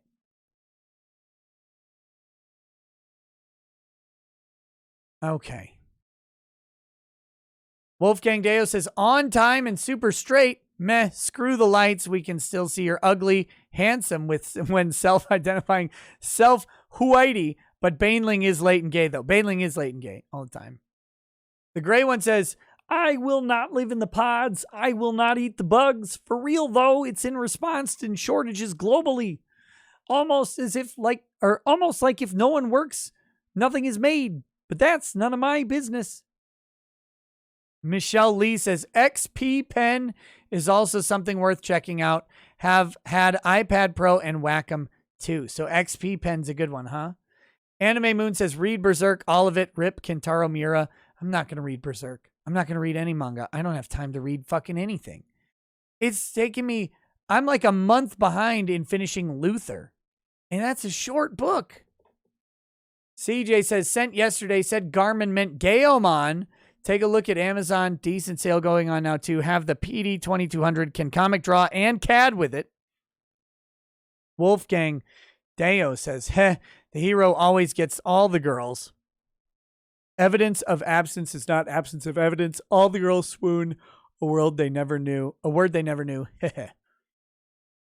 Austin Heartless says, cicadas have mercury in them. Don't eat the bugs. Don't live in the pod. Super Iron Bob says, there are literally multiple articles about Bill G drinking water made from purified feces. So it's not will happen. It's already happened. Gross. Phoenix Oram says, got my ass handed to me by Twist and Steg in Halo Master Chief Collection. You and Drex should play with us. Have a good flight, Steg. Godspeed, Nick. Drex is not a first-person shooter fan. He begrudgingly played Halo a little bit back when we had LAN parties, but he is not a Halo player. Ellie In says, if it's yellow, let it mellow. Sergio Guzman, welcome to Paralegal. And David Tay, welcome to Super Lawyer. Thank you guys for joining as members. Very much appreciated. Wolfgang Deo says, want me to flush? Pay me more. Workers unite. CJ says, if Bainling flushes the toilet, will he end up in Australia? Yes. Wick Dipper says, tell your boss they need a reason to fire you for cause. That way you don't get unemployment. Thermasius says, told wife to knock it off with her friend from high school and ex-boyfriend. Shocker, she stopped. Stop being soy. Of course she did. She wanted you to tell her to stop. That's why she did it in the first place. That's why she talked to you about it. Ed Gein says, the Gein provides. Fuck you, chat. Fuck you, Nick. Prince Harry says, Nick, what do you mean by this? Men say no. I don't understand. No, you wouldn't, Prince Harry, you giant royal cuck. Malik Foxon says, XP Pen is good. Typically using it while I'm watching your shows. Not crazy expensive by comparison to Wacom, though I think Wacoms tend to be the industry standard when it comes to art-focused tablets. Wick Tipper says, but the vacation house so she can take it on divorce. Destroy the cuck. Matthew Harder says, what about home wrecker laws? Can he sue the dude? No. No way.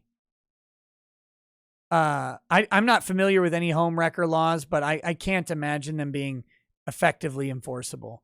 Tamara Holloway says, my ex-hubby texted our friend from church like that, swore he wasn't cheating. She was his third wife. Within a year, ex-wife in 3. She thought he cheated. Cheaters cheat, man. They just do. They just do. Sorry to hear that. Ryan79 says, John is in and out of her. Twilight Dragon 3 says, what would Ron's advice be for that poor guy? Ron's advice would be simple. Look, John is probably better looking than you because you're a cuck, like me. So what you need to do is go and hold her hand, if she'll let you, while she is getting plowed by John. That's the proper way to make sure her enjoyment is paramount. Hopefully, he does anal. Heinrich Berndowski says, Judge Middleton's streams are back. By the way, yes, they are. Judge Middleton, the Michigan Supreme Court has actually said, whoa. We didn't mean shut it down when we said shut it down. Don't shut it down. So now Judge Middleton is back up. The Marshallist says 420 blaze it. Marshallist says, Nick, I love you even if you don't get high. I'm not opposed. I just don't do... I can't, as a lawyer and a dad, I can't do criminal activity. Like I can't do the weed. If weed was legal in Minnesota, I have no problem smoking weed. Not a problem at all. If it was legal in Minnesota, I'd probably do it on stream for fun.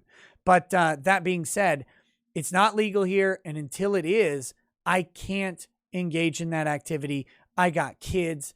I've got a law practice, a law license. I can't do it. Can't do that. Marshallist says, go off, Kang. Tall Skinny Geek says, being able to just say no to nearly anything at nearly any time is one of the most powerful things about being an adult. Yes. Matt K says, the chat should submit their own ridiculous questions, problems to the Slate guy like serious questions. Balls or no balls, etc. Check back in a week. Unfortunately, he's stopped doing it. Super Iron Bob says, never forget that there were crypto exchanges that banned American consumers because EKYC regulations. Totally won't see a repeat of that. Seed Fan 85 says, can you react to Legal Eagles' take on the Zoom court name debacle? Maybe. I'll have to take a look at it. Jason the Great Awakening says, Yellen equals Emperor Palpatine before the hood in operation. Radioactive Man 480, do it. Radioactive Man 487 says, oh, I'm sorry. My $25 gift invoked an existential crisis. That was about the watch.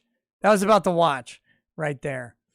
Caleb Kirby says a global tax might motivate innovation by moving companies into space. How much do you guys want to go to the fucking space hotel they're talking about? The space hotel. Oh, baby. Can you murder someone in the space hotel? Can you murder someone in zero gravity? God, I want to go to the Space Hotel. I hope they make it. Radioactive Man 487 says, regulating crypto is an oxymoron. It's just virtual currency if that's the case. Jason, the Great Awakening says, as well as the Book of Revelation, this great reset garbage is in communism and WEF criminal doctrine. I hope by now more people see it and are awake, not woke. Fat Keck Boy says, Rip Berserk author Kentaro Miura, press F in memory. Sydney sent a keep it up pair.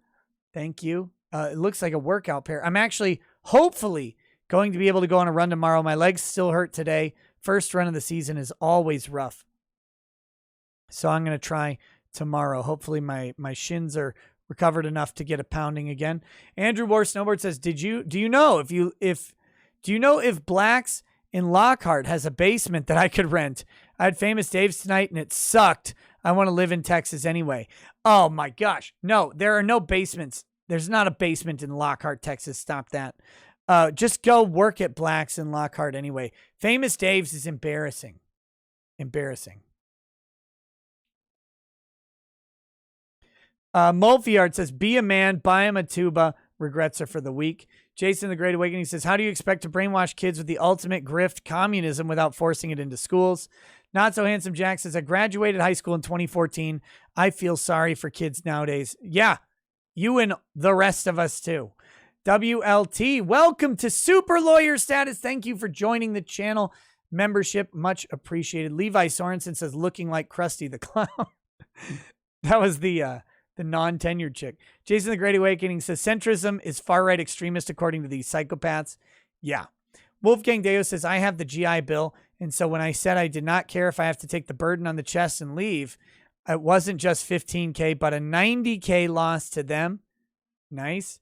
Not So Handsome Jack says, the Cuomo brothers are a special kind of retard.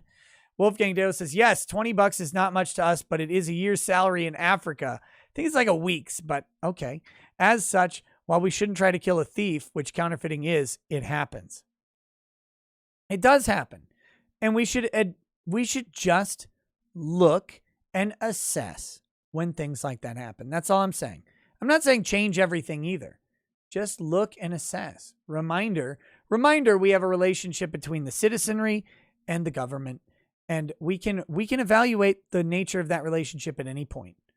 Wick Dipper says, red ears too this time. Nice. Oh, was that my rant? Gaku says, I'm still painting Warhammer minis thanks to you and Sargon. Thanks a lot, Dick. I've started an Instagram for it. Would you mind if I shill myself?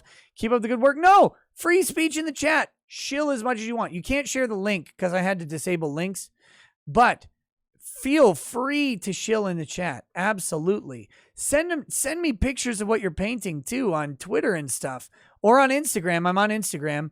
I don't do much over there, but send me pictures. I'd love to see it. I love looking at how people paint minis. It's so fucking cool, and they're so much better at it than me.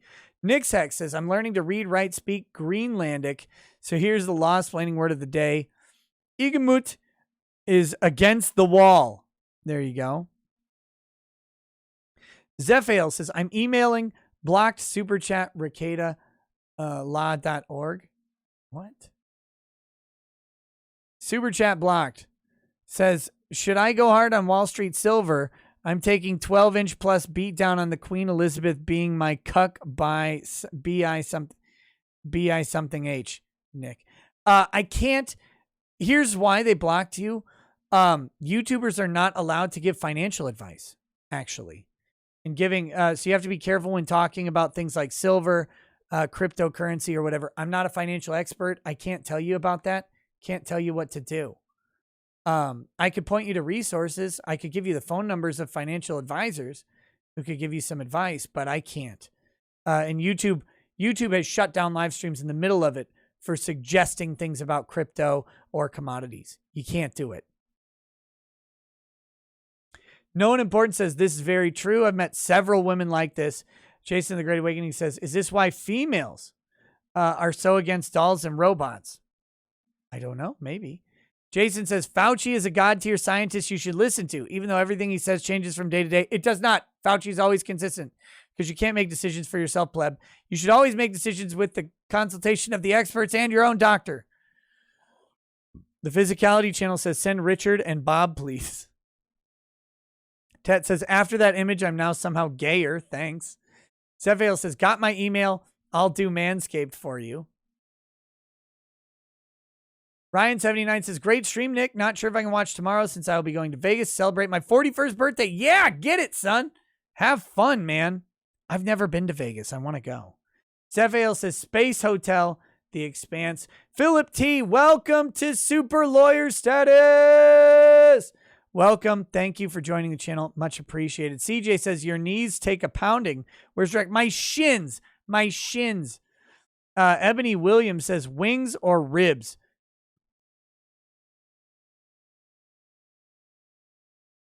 Fuck. Whichever one I eat, I want them dry. I want dry wings. I want dry ribs. I think I prefer wings, which is hard to say. I love ribs. I love ribs. But I love the flavor selection of wings. When they start doing rib rubs like they do wing rubs, I think I'd be more into ribs. But I go with wings because I love what they do with the different seasoning blends on them. But dry only. I don't like that wet shit. I don't like soppy fucking wings, and I don't like soppy fucking ribs either. If you can't make your meat dry, go back to the kitchen and have someone else do it for you. Wolfgang Deo says, Trump coin? Next, we've got Crusader says, the only homewrecker law I know is biblical law, where if a woman commits adultery, both her and the man she slept with would be stoned to death. Not sure how practicable it is nowadays, though. Not so easy in the U.S. Then Malik says, get a hot chick into space and fuck her. Come back to Earth with the fucking bragging rights that very few people can copy. Hell yeah, Space Hotel. Zero G sex has got to be great. Got to be great. Gaku says, Malefic Minis, cheers. Malefic Minis on Instagram. I will look it up. I will look it up right now.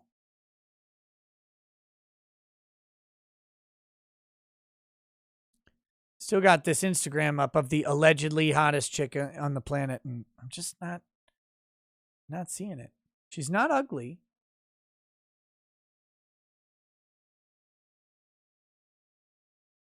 Plus, Lakeville had the hottest chicks. What are you talking about? The Physicality channel says, I love refrigerators. Exactly. Oh, I see how it is. Malefic Minis, painting your gay little sorcerer, trying to show me up. You and your cool. Look at this asshole over here painting his sorcerer. He's like, oh yeah. Nick painted a sorcerer, but I painted one too. Hey, you dick. I've got a sorcerer too. Check this out. Look at that. Yeah, me too.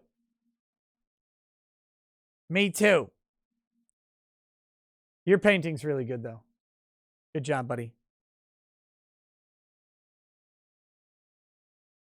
I kid, of course. You actually painted the little base. I haven't painted the base on mine. So, all right, guys. That's... Oh, wait. Texas Red says ribs are greater than wings. He says Black's Barbecue is the third best barbecue in Lockhart. Croots and Smitty Markets are the true barbecue kings with big drama. Man, Black's is good. Don't even fuck with me.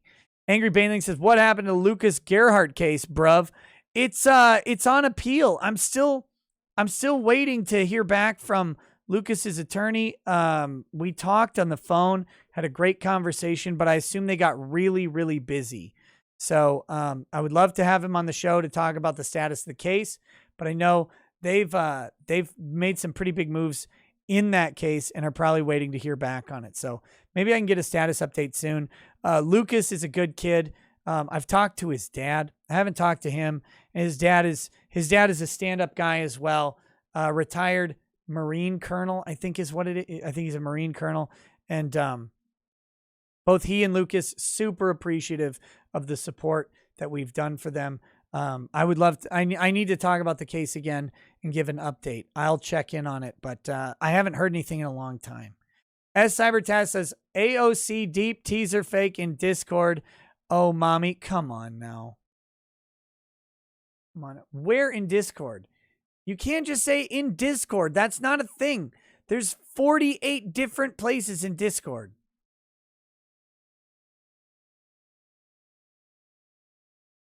It's not anywhere that I can even imagine. Oh, no. Oh, no. There it is. I'm not pulling that up. I am not pulling that up. We're not doing it. All right, guys. If you want it in on that degeneracy, you got to join the Discord for yourself. Solemn. It's $5 a month to join the Discord. Just join my locals. RicadaLaw.locals.com. That's how you get in the Discord. I can't pull that shit up on YouTube. RicadaLaw.locals.com. And with that, you get into the Discord. It's $5 a month. And don't join locals through the app. Join it on the desktop and then use the app every other time after that. But yeah, just join on the desktop. $5. And then you can see all of the degeneracy. And there's a lot of it in the Discord. Zephael says, Angry Baneling is right, and so are you. Don't want you getting into financial BS, but Space Marines for the win. Okay, guys. That's it. We'll go over to Twitch. We're going to play a little bit of gaming. I picked up a new game. It's kind of fun. Action-packed. No story, because stories are lame in video games, and you know it. And we'll see how that goes. See you guys in just a bit. Peace. Peace.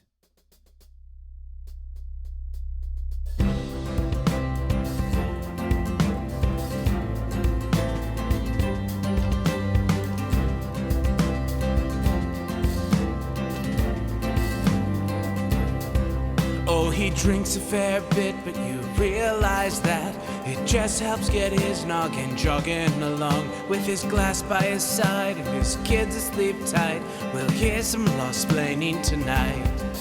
With his microphone muted, we'll laugh at this boomer until he explains it's all part of the plan. Watch his face become redder as he becomes madder, raging at idiots from Twitterland. From the white shores of Maine to the hills of Glenlivet, there's no one who explains the law better than Nick. So pour out a glass for the ones who have passed to make the law what we have now.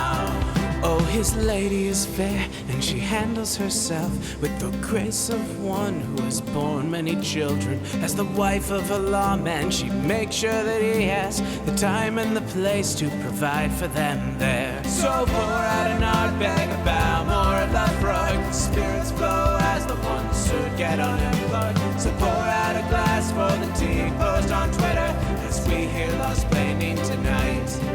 From the white shores of Nairn to the hills of Glenlivet, there's no one who explains the law better than Nick. So pour out a glass for the ones who have passed to make the law what we have now.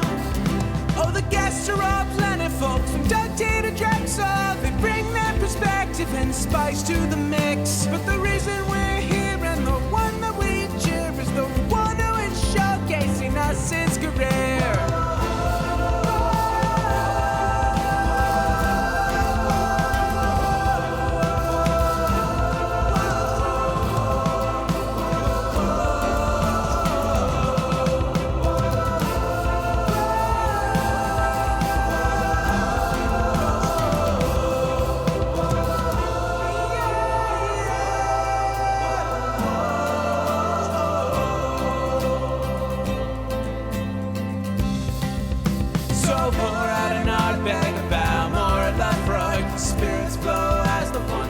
Get unemployed. So pour out a glass for the T-post on Twitter as we hear law-splaining tonight.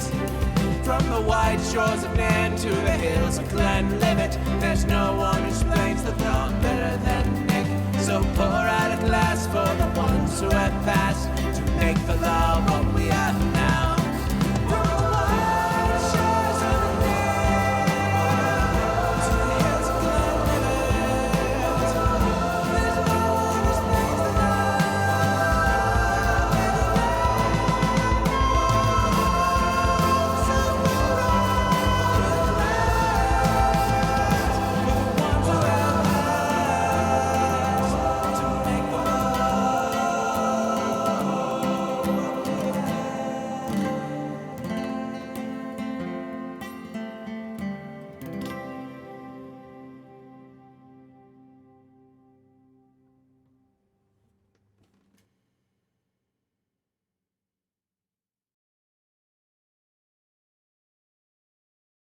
Bombshman's story is great. The greatest story ever told.